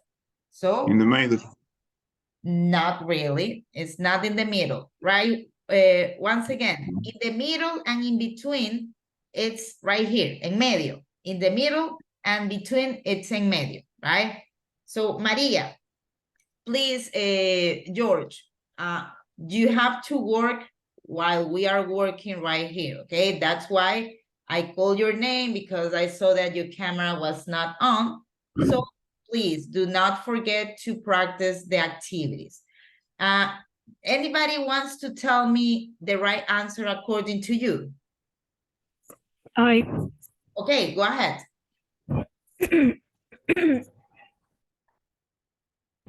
In front of the woman, there's a table and a vase with flowers on it. Okay, you said on it, right? But remember that we use in whenever you have the things inside.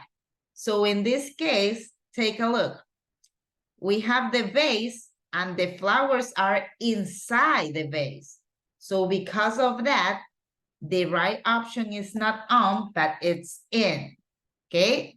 So if I would be describing the vase, it's on the table. Recordemos que on es cuando hay como una superficie, pero en este caso las flores están dentro del florero, right? So because of that, it's in. And the other one, it's in front, ¿verdad? Porque está al frente. La mesita está al frente, okay? Thank you. That was Camila or Cristel? Camila. Camila. Thank you, Camila, for your kind help. Okay, guys. So right now it's 11:12. We are going to have a break until 11:30. Okay? So you can grab a glass of water, you can have breakfast, right? But we are gonna see each other right here at 11:30. Okay, so see you in a bit.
Tiene apagado el micrófono. No se la escucha.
Miss, no se la escucha, la verdad.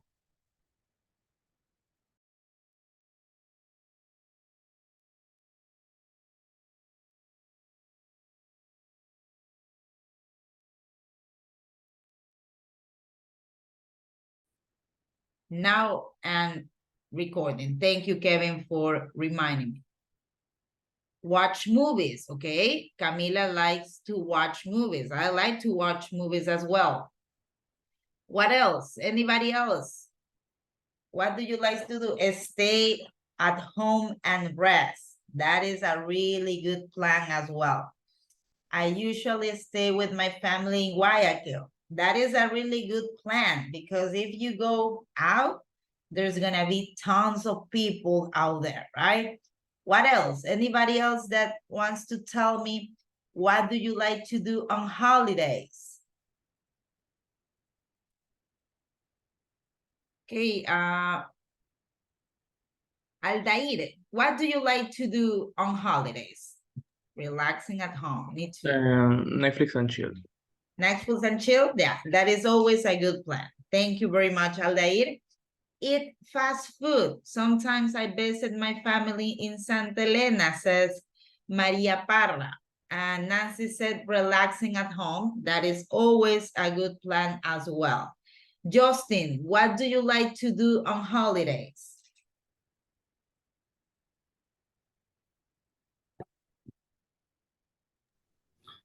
I would like ¿Me escuchan? Yes, I can hear you. What do you like to do? Okay. Yes, what do you like to do when you are on holiday?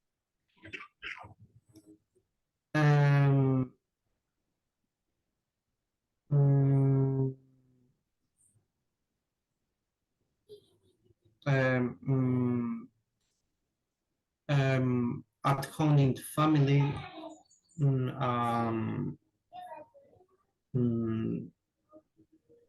Just tell me something. For example, we have upcoming holiday next week, right? Thursday and Friday. Tell me about your plans. Do you have any plans, Justin? Do you plan to go to Salinas or are you staying at home?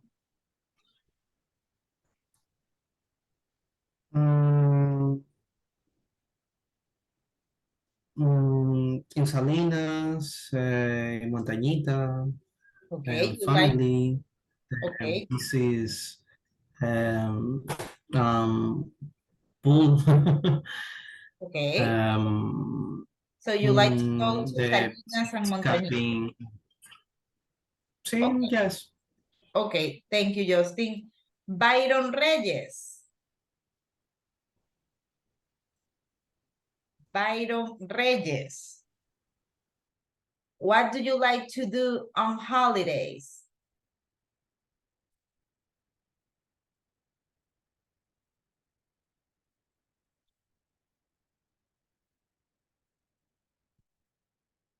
I'm coming with you, George. Let's go first with Byron and then we go with George. Byron, what do you like to do on holidays?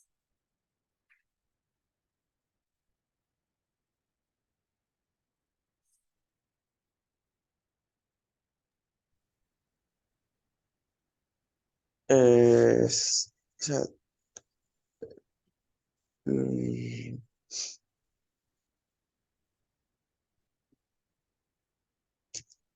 What do you o like sea, to do? la actividad que hago los domingos. On holidays. I was telling you about holidays. We have a holiday next week on Thursday and on Friday. Let's check, okay? Just hold on, Byron, so you can notice what a holiday is, okay?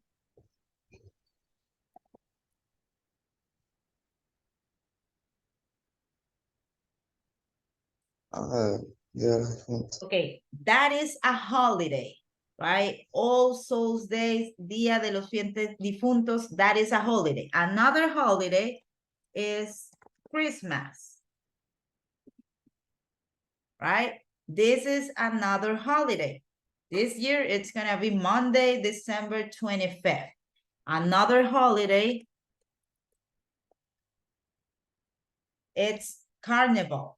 All of those are holidays. So my question for you, Byron, is to tell me, what do you like to do on those days, on holidays? You like to sleep, you like to watch movies, any activity that you may like. My activity is Carnival. This is February. Okay, take a look, Byron. Look, right here you have your classmates saying all the things that they like to do on holidays, right? Look, Daniela says, do exercise and visit my family in the countryside. Monica is saying, at home with my family. Unfortunately, Kevin will have to work, but that's life. I will have to work too because we are going to have classes on Saturdays and Sunday because the holiday, it's only on Thursday and Friday. So bad news, and this is something that you should know right now, we will have normal classes on Saturday and Sunday, okay? So high five right there, Kevin. We're both gonna be working. Analia, well, in this case, Cristel, she's gonna visit tourist places, eat traditional dishes. Kenya says, I usually relax in the house. Diana, it's saying, I'm going to the pool. That is a really nice plan. And Janela saying, play soccer and visit my family in Santo Domingo. So Byron, according to you, like what kind of activities you do during any holiday?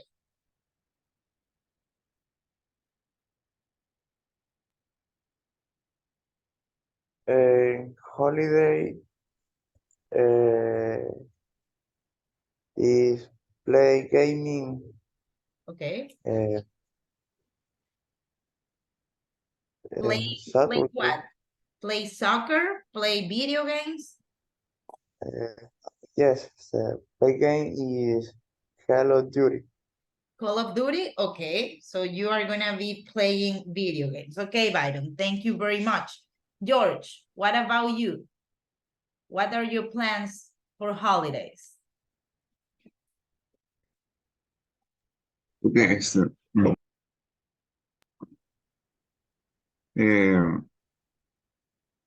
I like to go to food festivals. For example, Cuchara Brava. Which one? Hmm? What food festival? What's the name of it? You are saying that you like to go to food festivals, right? For example, Cuchara Brava. Cuchara Brava. Where is that? Where? Guayaquil? In Baoyo. Ah, okay. That's why I haven't heard about it. That is a nice one. Cuchara brava. Thank you very much, George. So I usually visit my grandmother in Esmeralda, says Helen. Kevin says, I will go to Salinas to see my parents. I will also gonna go to Salinas in this upcoming holiday. Travel to the mountains. I like to go shopping and eat well, says Sandra Santin. Okay, guys, amazing. So right there, you're mentioning a few activities, right? Listen to music and play soccer. That is also a nice thing to do. Okay, so let's see. Right now, we are gonna do the next thing, right? We are gonna do an activity related with this reading activity, right? You have two paragraphs right here, okay? You have, basically, it's the point of view of each person in a trip, right? They were in a trip, in a holiday. So this is the point of view of Joe, 28, a flight attendant.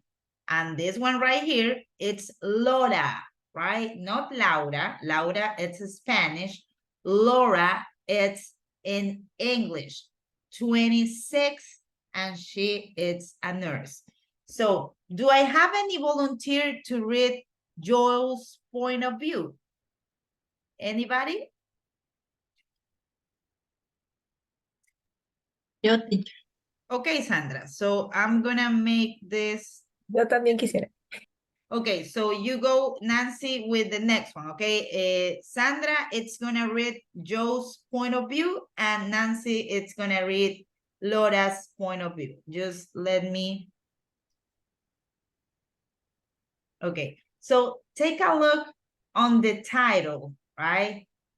The place is perfect. Give me a second because this is giving me, as usual, a hard time. Okay, so we have the place is perfect. The weather is wonderful. But if you are with the wrong person, a holiday can be a disaster. Okay, so Sandra, you are gonna read Joe, 28, a flight attendant. Okay, let me. Okay, there you go. Whenever you're ready, Sandra. Last October, I went on holiday to Thailand for 2 weeks with my girlfriend, Mia. ¿Está bien, Mia? Yes, Mia, that is the pronunciation. The holiday began well. Began well. We spent 2 days in Bangkok and some the floating market and the royal palace. Correct. But things went wrong when we left Bangkok. I wanted to stay in hostels, which were basic but clean. But me, pardon? Which were basic. Which were basic but clean. Correct. But Mia said they were too uncomfortable, and so we stayed in quite expensive hotels. I wanted to experience the local atmosphere, but Mia just wanted to go shopping. I thought I knew Mia very well. But you don't know a person until you travel with them. I was for we argued about every time. For our last 4 days, we went to Koh Tang, a beautiful island. It was like being in paradise. The weather was lovely. on the beaches were wonderful, but we just sunbathed. Without speaking, we spent our last night back in Bangkok, and we went for a drink with some Australians. They were really friendly, and Mia started flirting with one on the bus. That was the end. When we arrived at Heathrow Airport the next day, we decided to break up.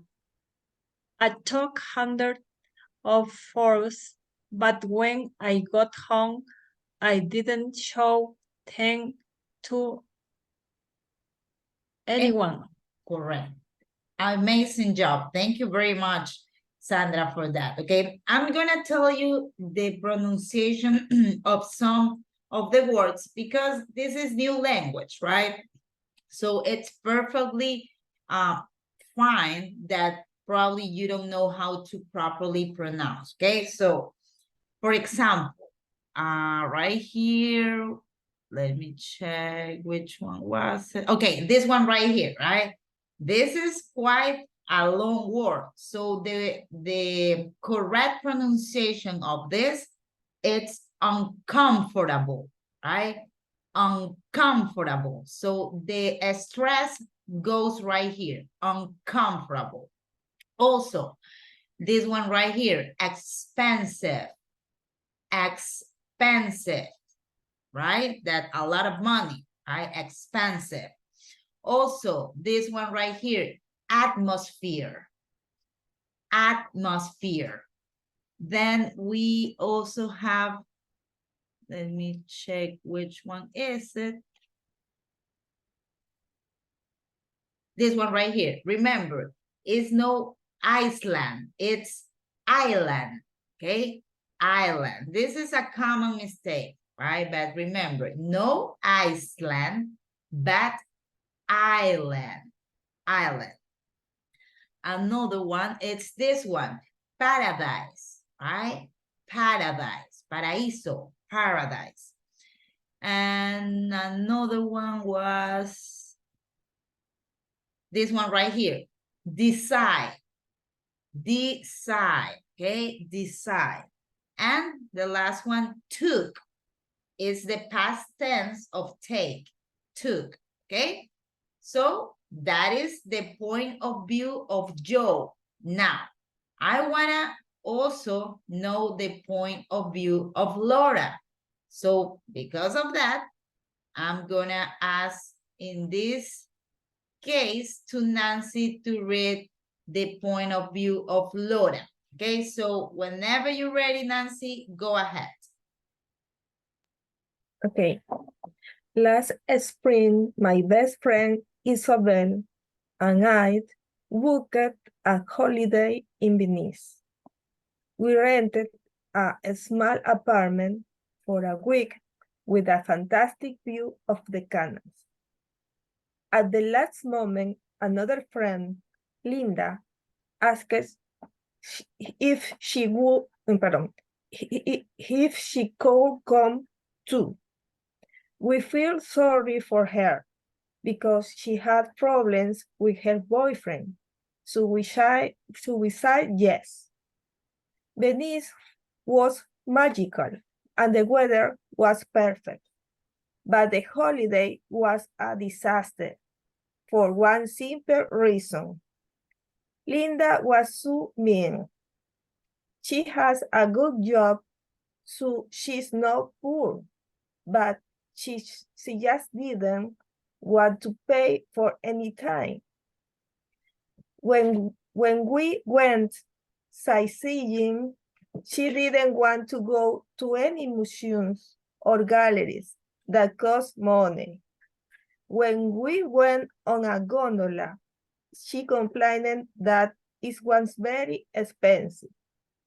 When we went to have lunch or dinner, she always wanted to go to cheap restaurants, or she brought pizzas and ate them in the flat. But the night I invited her and Isabel out on my birthday, she chose the most expensive things of the menu. The worst things was that although Isabel and I paid for the apartment, Linda never once brought us a coffee or a drink. I'd love to go back to Venice one day, but without Linda. Correct. Thank you very much for that, Nancy. So Thank you. this is true, guys. I mean, you have to choose carefully with what kind of people you travel with, because believe me, it's one thing to deal with people in the same country, right? That go to another country with some friend, because you're gonna be sharing probably the bathroom, you're gonna be sharing meals. So this is true. I don't think that this is far away of an actual situation. So I really appreciate Nancy and Sandra help me out with reading these two paragraphs. Okay, so right now I'm gonna ask you something, to all of you, each of you. Okay, so right now I'm gonna ask you to identify. You can go to your Moodle, right? You can go to your Moodle and also read all of this right here. But right now, I want that you guys identify all of the verbs in past tense, okay? Identify verbs in past tense, okay? In both of the paragraphs. Just identify them, okay? If you want, you can take a notebook and you can write it out by yourself, but you don't have to do anything in the Moodle or anything in the platform. Just go through the paragraph and take a look and write down all of the possible verbs in past tense that you might find out, okay? I'm gonna give you 3 minutes to identify the verbs, and then we are gonna be reading this and you are gonna tell me which one of those are verbs in past tense, okay? 3 minutes.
Okay. So let's see. Camila, so let's take a look on the first sentence. We have last October, I went on holiday to Thailand for 2 weeks with my girlfriend, Mia. So Camila, there is any verb in past tense right here? Yes, the word went. Went, right? Okay, so we have, let's write this down right here, okay? I'm gonna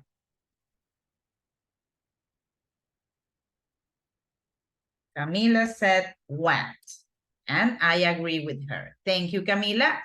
Now, let's go with Aldair. Aldair, we have the holiday began well. We spent 2 days in Bangkok and saw the floating market and the royal palace. So in this sentence, Aldair, did you find any verb in past tense? Yeah, miss. The verb saw.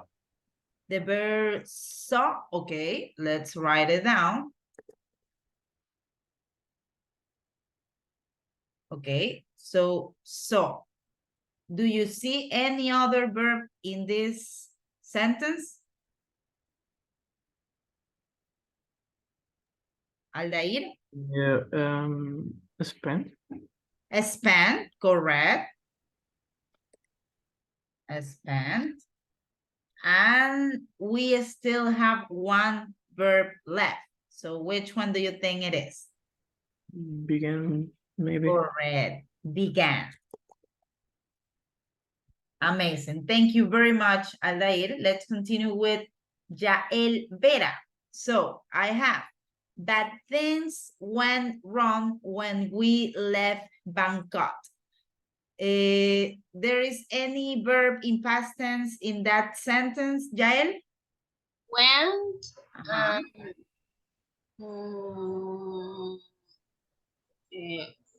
One wanted.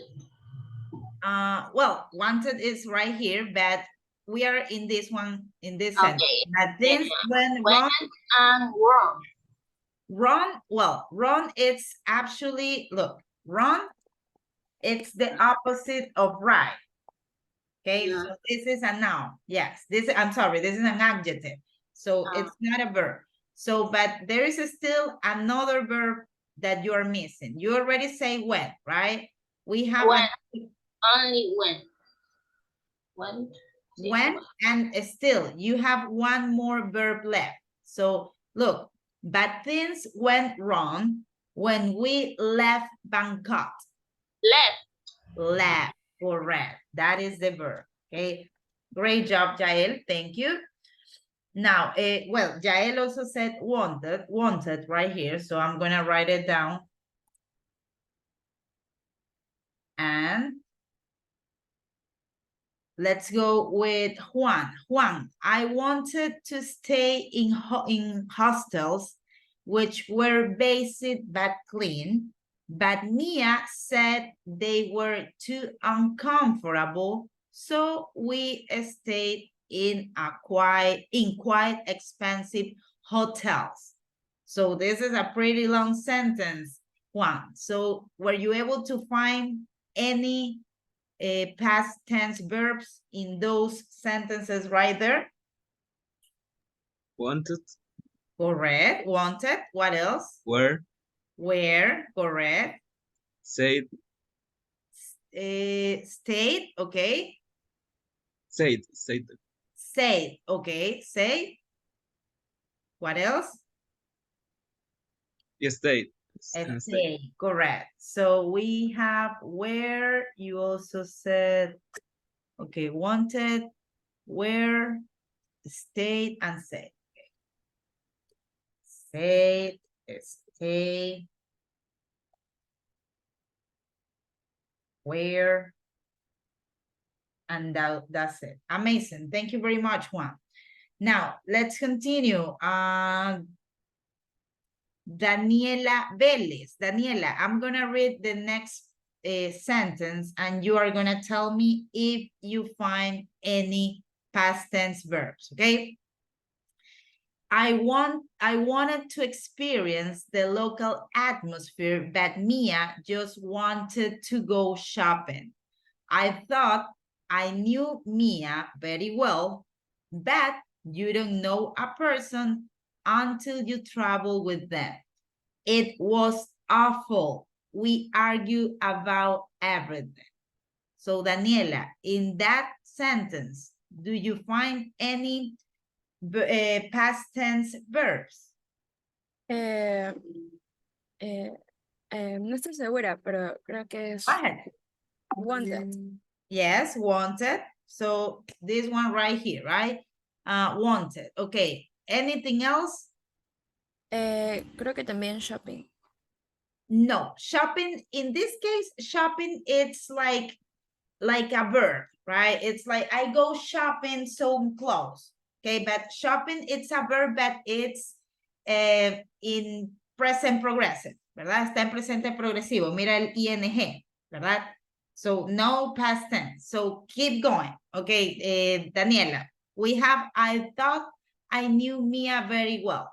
Right here, do you find any verb in past tense?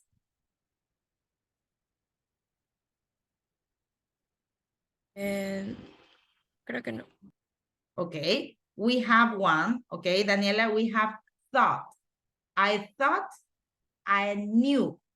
Thought and knew are verbs that we have in past tense. Okay, let's keep going, Daniela, but you don't know a person until you travel with them. Now, right here, you have a verb in past tense. It was awful. Which one is the verb in past tense?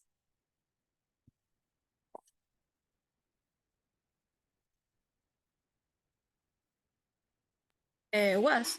Correct, was. And the last one, we still have one verb left, Daniela. We argue about everything. Argue. Correct. Amazing. Great job, Daniela. Thank you very much. Let me write down the verbs. So it was, thought, also knew, and argue. Okay, now let's continue with the next one, and we have Mónica Añasco. Let's see. Okay, it's right here. So Mónica, we have, for our last 4 days, we went to Koh Chan, a beautiful island. It was like being in paradise. The weather was lovely and the beaches were wonderful, but we just sunbathed without speaking. We spent our last night back in Bangkok and we went for a drink with some Australians. So can you please tell me the verbs in past tense that you can identify in this sentence, Mónica? Okay, when. Okay, when, correct. What else? Was. Was, correct. Hay otro was. Uh-huh. Spend. Yes, correct. Spend once again. When, otra vez. Yes. And that's it, right? I think that you missed was. No, you already told me was, okay? Those are all of the verbs that we already have spend, we already have when, we already have was, so we're not gonna write them down. Thank you very much, Mónica. Okay. Now, we have the next part. They were really friendly and Mia started flirting with one of the boys. That was the end. When we arrived at Heathrow Airport, the next day we decide to break up. Okay, so let's see. Helen. So Helen, were you able to identify any verbs in past tense?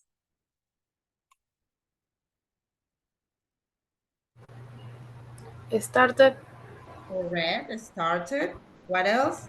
Was. Was. Arrived. Arrive. Arrive, correct. This one right here, arrive. What else? Decide. Decide, correct. Decide.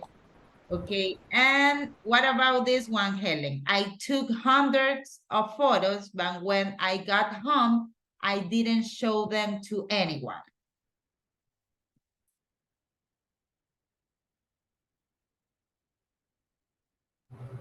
Got.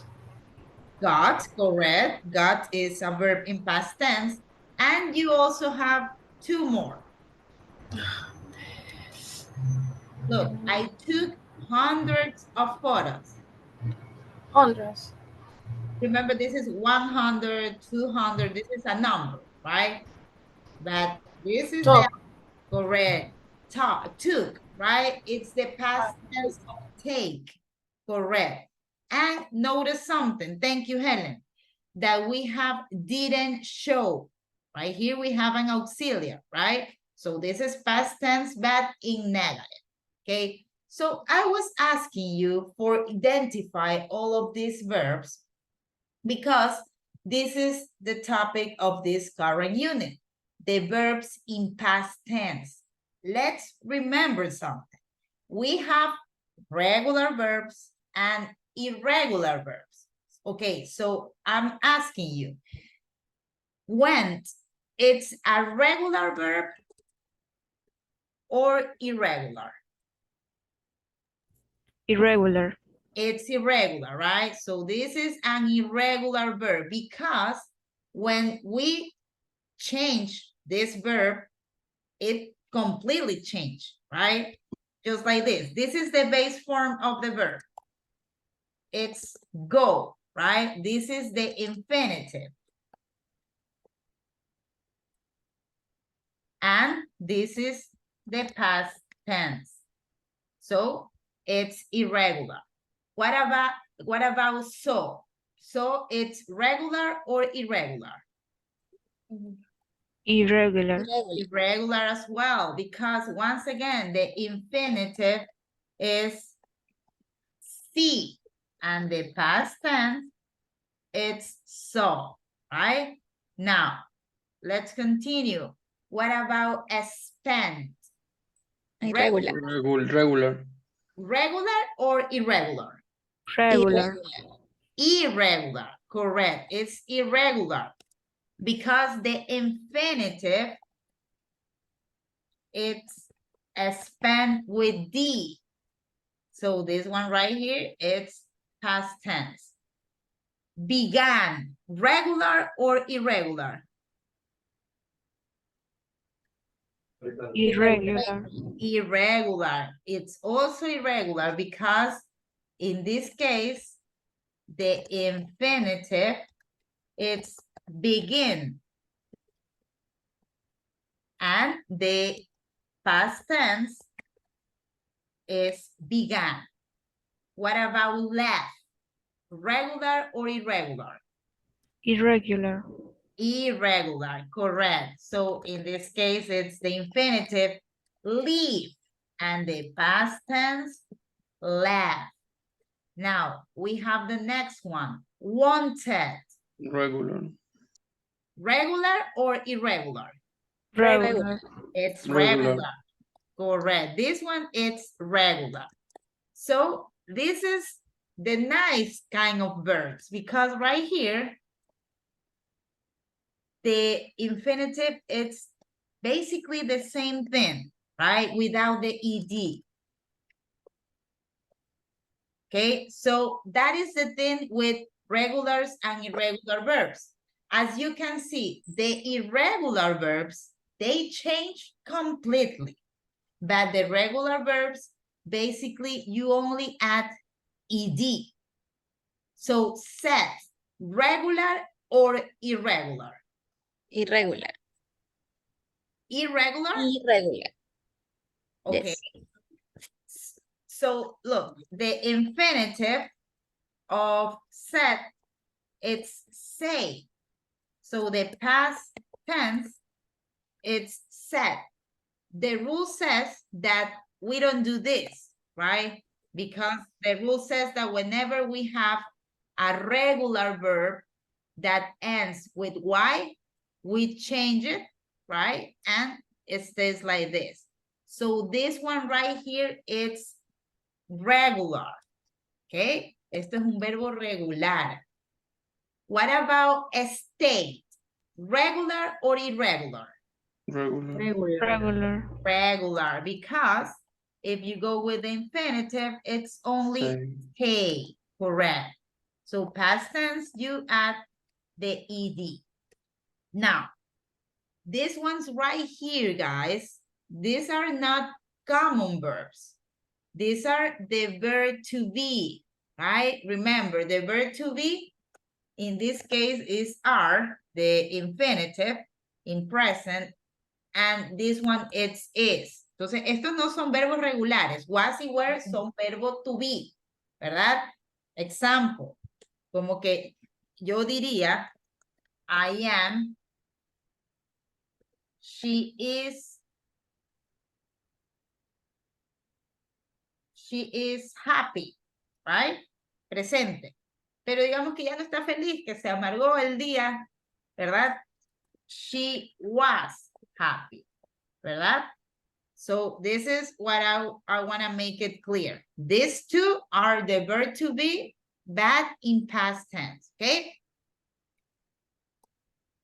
Now, thought, anybody want to say something? No? Okay. Sí, una pregunta, una Yes, pregunta. Nancy. Sí, entonces were and was sería verb to be, no ni regular ni regular. Exacto, correcto. No son ni regulares ni regulares porque son otro tipo de verbos, ¿verdad? ¿Te acuerdas que al inicio yo siempre les digo, nosotros tenemos que tomar como que dos bolsas, dos fundas, y en una bolsa poner el verbo to be y en la otra poner todos estos verbos que conllevan una acción, que es jugar, comer, correr, tomar, todo eso son esos verbos que conllevan una acción y están la base del inglés, que es el verbo to be, que son los que están acá, ¿sí? Sí, listo, gracias. Okay. Now, we have thought. Thought is regular or irregular? Irregular. Irregular, because anybody knows the infinitive of thought? Think. Think, correct, like think, right? That's amazing. Past tense, and we are gonna go with irregular. Now, what about new? Regular or irregular? Irregular. Regular. Anybody remember the infinitive of new? Correct. No. No. No, right? Like saying no. Correct. So the past tense, it's new. And what about argue? Regular or irregular? Regular. This is regular, correct, because the infinitive, it's same thing, but without the D, argue, okay? And this is past tense. Now, I know that you're familiar with this. Yes. Una pregunta, ¿los Okay. verbos regulares son todos los terminados en AD? ¿O hay alguna también otra regla para reconocer los regulares?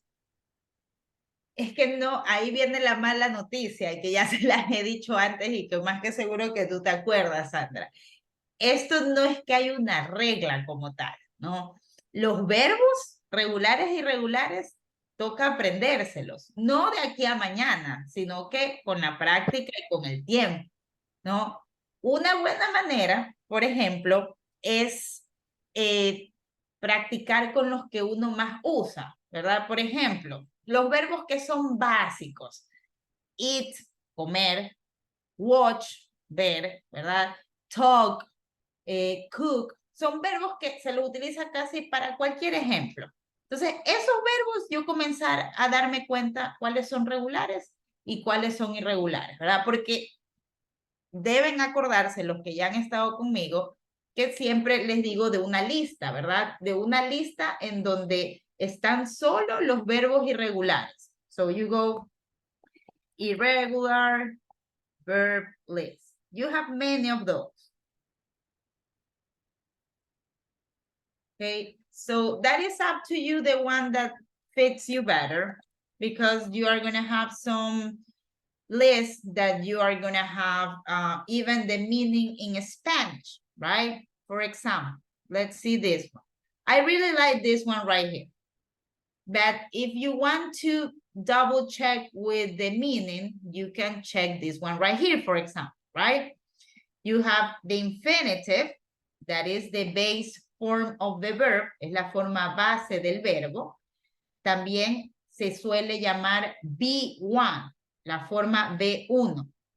Past simple, que es el que estamos viendo ahorita. B2. Past participle, B3, que lo vamos a ver más adelante, casi al terminar el nivel, porque ya es un tiempo más avanzado. Y acá ustedes tienen el the meaning in Spanish. Entonces, I'm gonna share this with you in case that you wanna check it. Entonces, aquí solamente están enlistados los verbos irregulares. Esta acá, para mí, es mucho más conveniente. So, there are the 50 common irregular verbs, ¿verdad? So, right here you have the infinitive, the verb to be, right? Was, were, and been. So, right here, you have become, y está por orden alfabético, ¿verdad? Entonces, es una buena manera. Si me dicen, Miss, la pregunta de Sandra, pero ¿cómo? O sea, básicamente, si yo veo un verbo que termina en... Si yo veo un verbo que termina en D, eso de ahí, a mí, Miss, yo sé que eso es un verbo regular. No siempre, ¿verdad? Porque, miren, este acá termina en D. No necesariamente es un verbo regular, ¿verdad? Entonces, por eso es que simplemente es con práctica. Aquí no hay otro camino, es con práctica. Okay? So, we have some rules with the regular verbs, ¿verdad? Tenemos ciertas reglas cuando es un verbo regular, cómo agregarle la ed. Take a look at this example right here. You have, this is the infinitive, right? All of these are regular verbs. All of these are regular. So you have watch, play, like, arrive, study, try, stop, and rock. Okay, so this is the spelling rule. In this case, this is the general rule. You only add ed. But if you find a verb that ends with e, like arrive, like, you are not gonna add ed. You only gonna add d, right? For example, it's not like you have like and you go double e and d. No, you only add d, right? Then you have verbs such as study and try that ends with, in this case, ends with y, right? So whenever a verb ends with y, you are gonna change that y with an I and you are gonna add ed, okay? And in the case that you have verbs like this, consonant, vowel, consonant, you double the consonant and then you add ed. Hay verbos que tienen esta estructura. Consonante, vocal, consonante, que no pasa acá. Miren, acá no pasa de esa manera, no tiene, acá es consonante, consonante, consonante, ¿verdad? Acá sí. Consonante, vocal, consonante, yo doblo la consonante y le agrego la ed.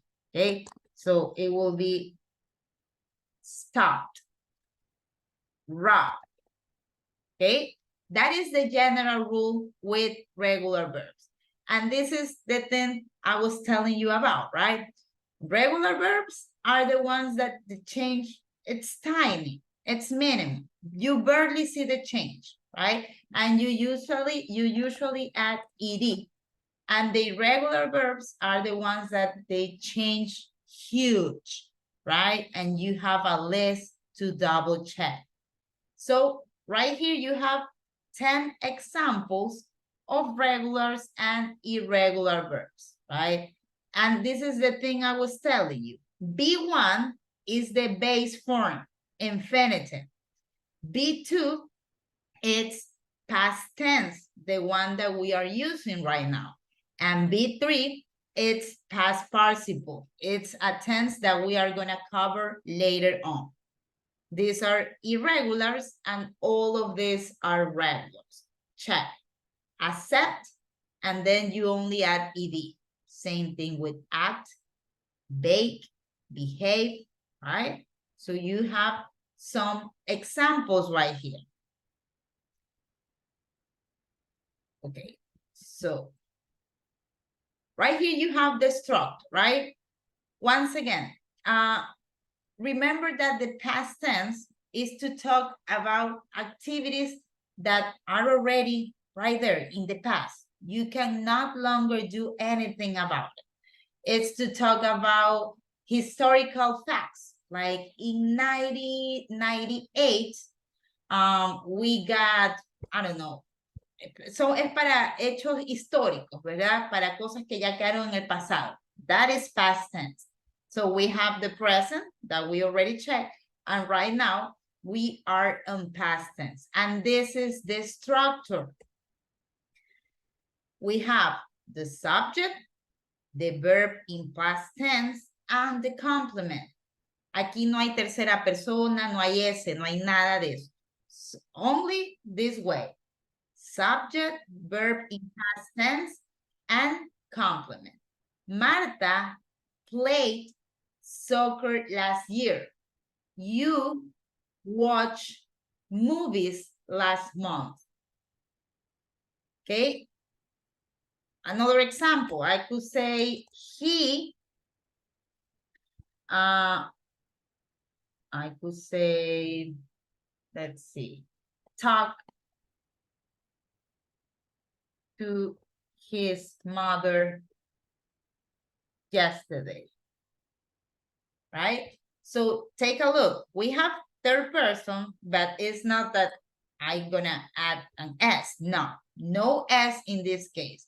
You only gonna focus on the form of the verb. He talked to his mother yesterday.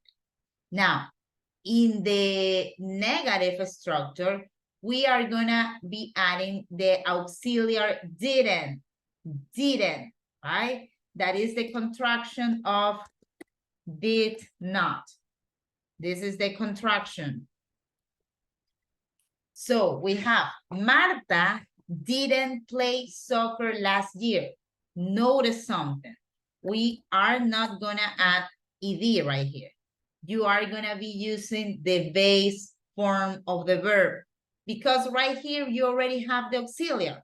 The auxiliary, it's already telling you what's the tense of the sentence. So we use the base form of the verb. You didn't watch movies last month. He didn't talk to his mother yesterday. Okay. Now, with the questions, we are going to start with the auxiliary, then the subject, and after that, once again, the verb in the base form, no ed. So we have, did Marta play soccer last year? Did you watch movies last year?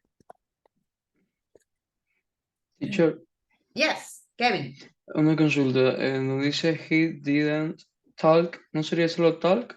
Correct. Great catch. Correct. Thank you very much for that catch, Kevin. Of course. Okay, so same thing right here.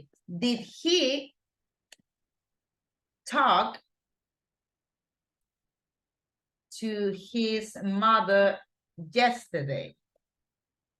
Right? So as Kevin was saying, we use the base form of the verb. No ed in this case, okay? Because right here we already have the auxiliary that it's making its work. It's saying, hey, I'm doing the rules right here and I'm telling you that this is already in past tense, okay? So let's practice one exercise because I don't think that we have a lot of time. So let's go with the next and last exercise before you can be free, okay? Let me check something. Okay, we basically already did this one right here, but we are gonna do this one right here. For B, what are the infinitive, right? Remember, the infinitive is the base form, the B1 form.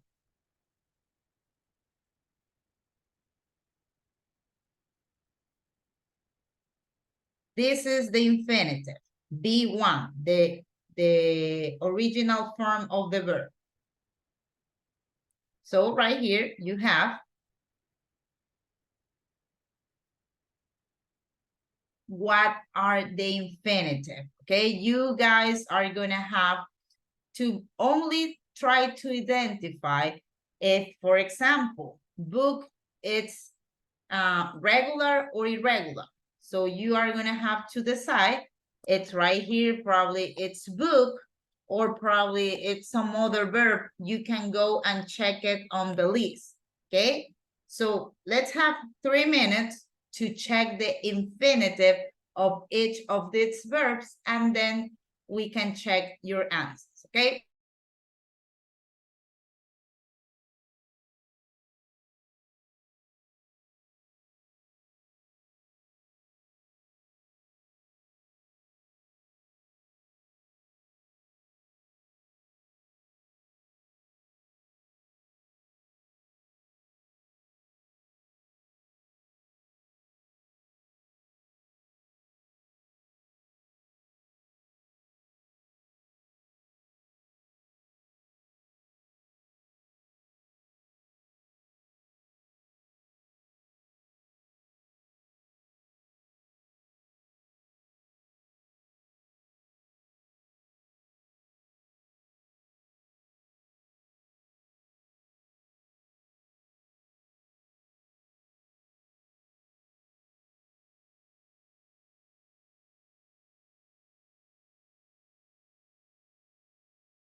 Okay, guys, let me start sharing my screen.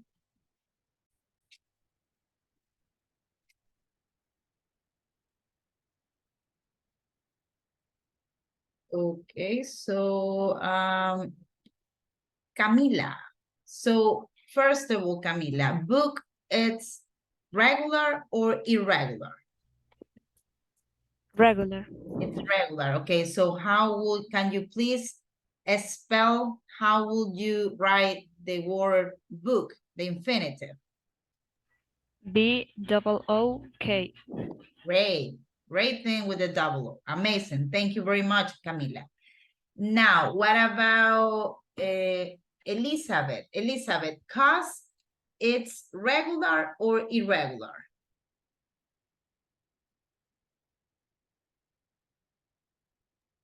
Irregular.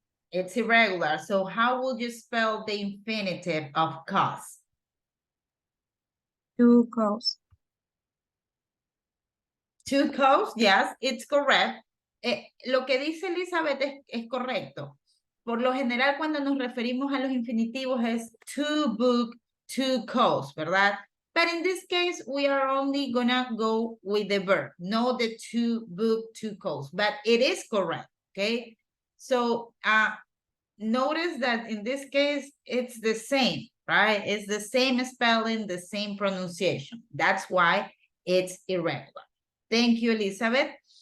Maria Llagos. Maria, rented. Regular or irregular? Regular.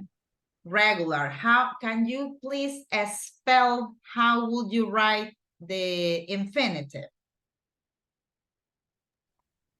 To rent. Correct, but remember, we are not going to be using to, okay? Está correcto, ¿verdad? El infinitivo tanto es to, en este caso rent, y también se le puede decir simplemente rent. Ambos están correctos. El ejercicio ahorita está calibrado para poner solamente el verbo, ¿ok? Thank you, María.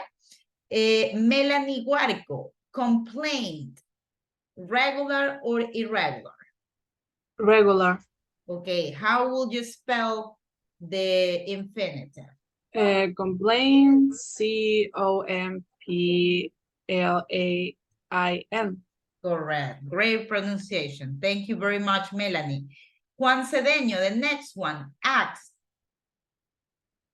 Regular or irregular? It's regular.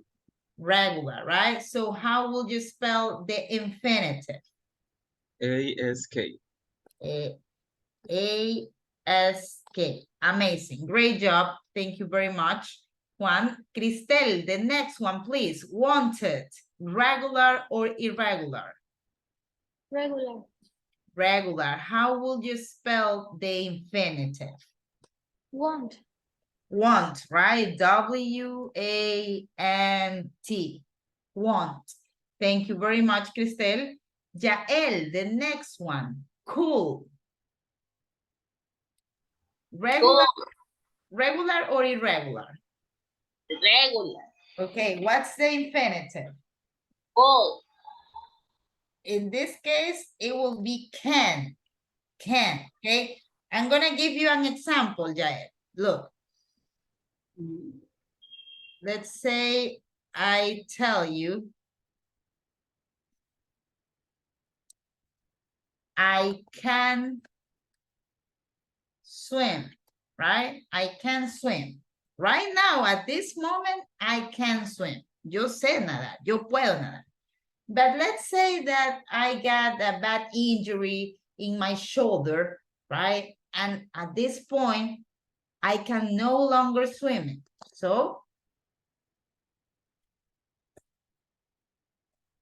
I could say that I could swim, but I got a bad shoulder injury, right?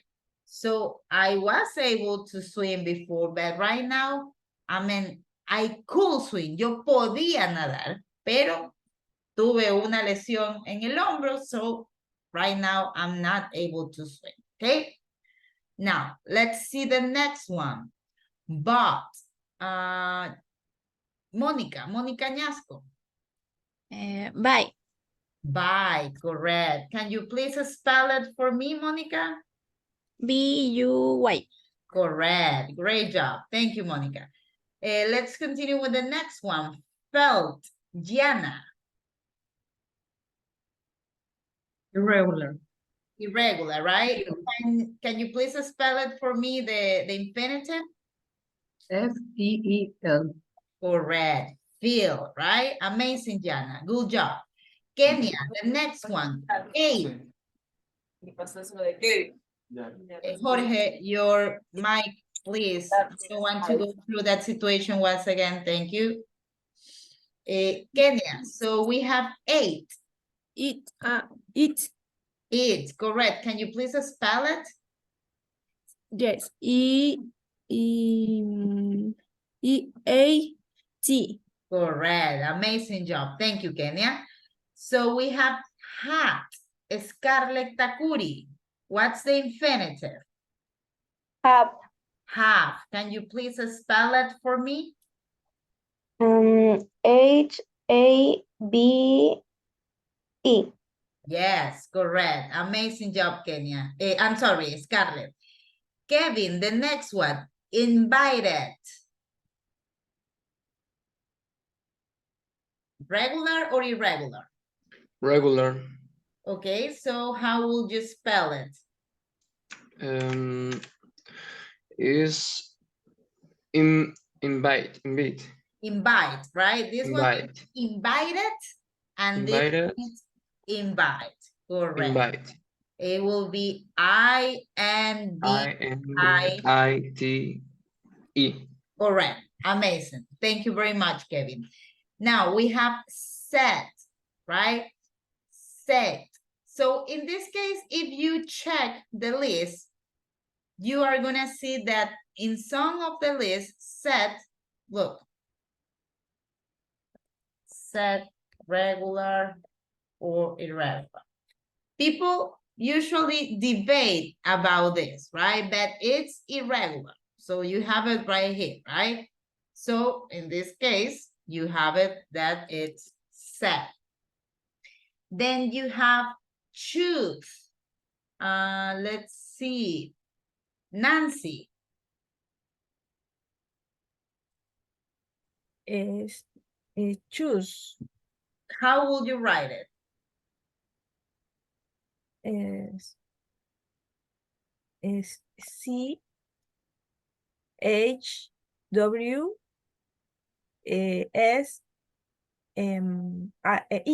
E, correct. We are always having trouble with the E and the I. So look, you have, let's go with Google Translate, because lately this has been a really good friend of ours. So you have the pronunciation. Chose.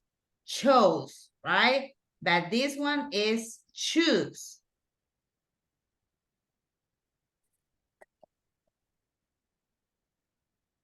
Choose.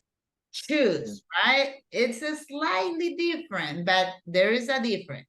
Choose and chose. Chose. Okay, that is the difference. Sandra, we have was. What is the verb, the infinitive of was? Be. Yes, it could be. Yes, it is be. I think that is be, but it can also be. Sometimes we can get a confusion, let's say is, but in this case, it's be. Okay, amazing thing, Sandra. George Nunez, the next one, please. Pay. Pay. How would you spell it? P-A-A-E. Why? P-A-Y. We always have, again, this is something really common. We always are having issues with I, E, Y, that you have to practice. That's the only way that you are going to get better. That's why I'm asking each of you to spell this, because it's going to help you, okay? And let's see. Jorge. What about went?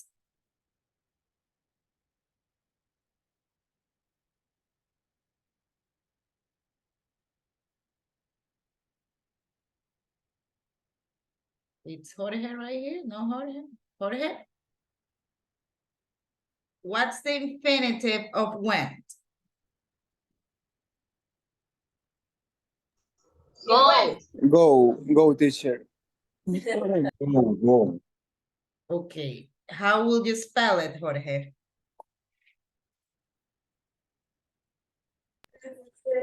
Go. Go. Correct. Thank you. Okay, guys.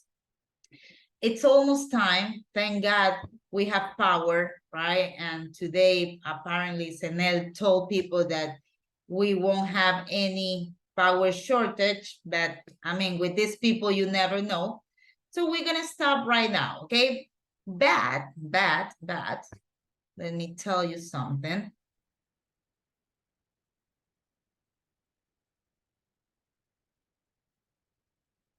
We are gonna have an activity, okay? You are gonna have until next Friday to develop that activity. What's the activity about? I'm gonna tell you right now. Give me a second. I don't know what's going on with this. Let me refresh this.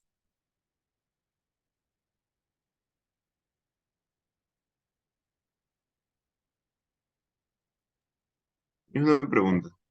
George? Es que la Y se parece cuando uno pregunta el por qué, el why. Yes, it's the same one. It's the same pronunciation.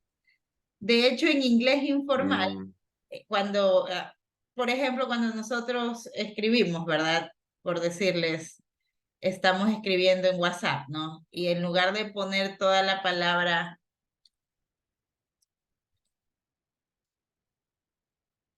nosotros a veces ponemos, en lugar de decir, ¿por qué? Como que nos queremos ahorrar ese tiempo y ponemos por qué, ¿verdad? Inglés, español informal de cuando estamos texteando. Suele suceder algo similar en inglés. Por ejemplo, están hablando y mucha gente pone así, why are you crying? ¿Ya? Entonces, este why, ¿verdad? En su mente es como justamente la pregunta que hace George. Why, ¿verdad? Entonces, es algo que sí se suele dar, tiene el mismo sonido y es muy buena pregunta.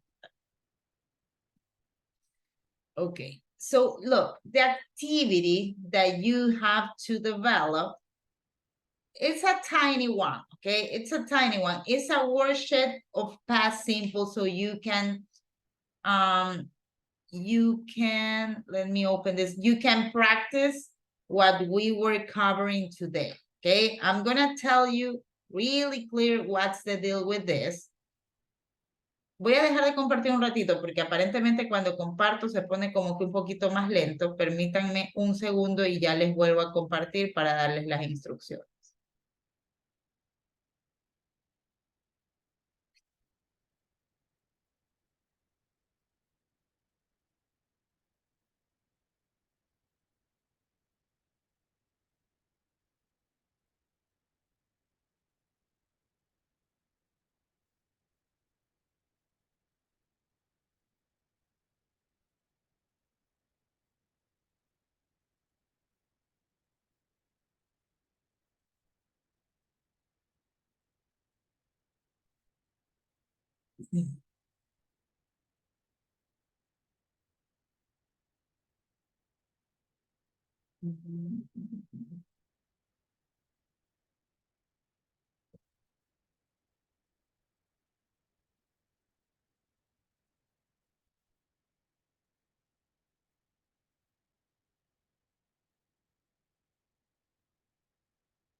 think that right now you are going to be able to see it.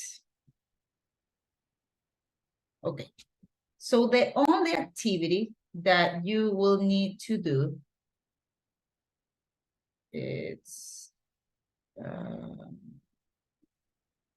we go.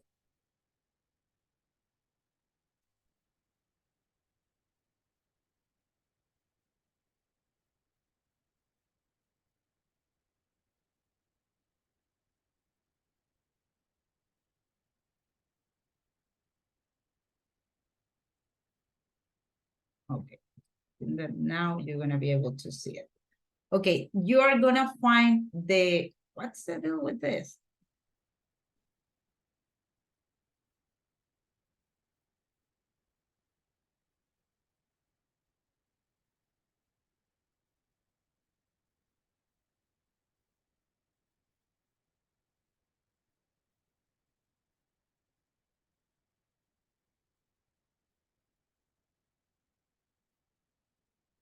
Now we're done. You're gonna find this in the Moodle platform, right? If you go to your Moodle platform, you are gonna find the activity just below the videos, right here, right? Past simple worksheet.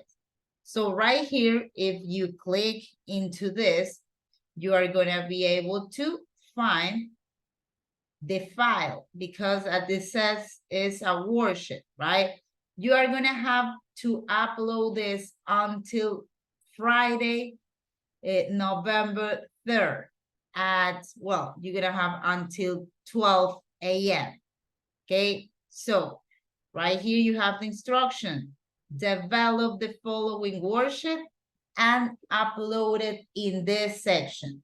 You have to upload it right here, not through WhatsApp, not through email, through the Moodle platform. Okay, you are gonna do it just right here. There's something going on with the Moodle. Ahorita algo pasa con el Moodle, eso es lo que estaba revisando hace un rato. Pero básicamente lo que van a encontrar aquí, it's something similar to this. Let me show you.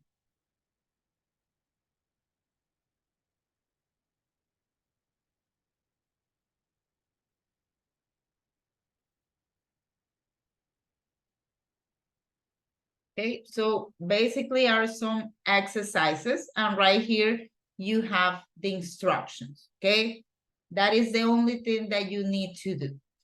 So only exercises with past simple, you develop the exercises, and once that you are done with the exercise, you save the file and you upload it in this section. Bajan el documento que está adjunto, lo hacen en formato Word, y una vez que lo hayan terminado, lo suben en este mismo lugar, en esta plataforma. No por email, no por WhatsApp, sino acá. Sí tengo una pregunta. Ajá. Cuando ya termine la tarea, ¿lo subo como PDF o como Word mismo? Como Word. Mira, aquí le puse para que justamente esas dudas las disipe, ¿ya? Formato Word y el deadline igual está aquí, ¿no? Pero también se los puse acá, November 3rd, y aquí está la hora, ¿sí? Veía que tenía una pregunta, Daniela, dice si va a haber clases, y sí va a haber clases, eso nos dijeron en la academia, porque el feriado es jueves y viernes, no aplica para sábado y domingo, así que 4 sí, días, mira. yo quisiera, pero Ahí dice 4 días de feriado. bueno, hay que, mira, eso fue información que recibí hace unas 2 o 3 semanas. Vamos a ver si por algún motivo cambian de parecer, yo les aviso, pero hasta hoy, 29 de octubre, 1 y 5 de la tarde, tenemos clases la próxima semana. En caso de presentarse alguna novedad, chicos, no hay clases. Entonces, pero ahorita nos mantenemos en esto, ¿sí? Any other questions? Pregunten, por favor, are free to go. Thank you very much. And well, I don't know. Let's hope that I don't see you next week but I will let you know, okay? I will let you know in advance. So thank you very much and have an amazing Sunday. Bye. See you, me. Goodbye. Bye, See you. Bye, guys.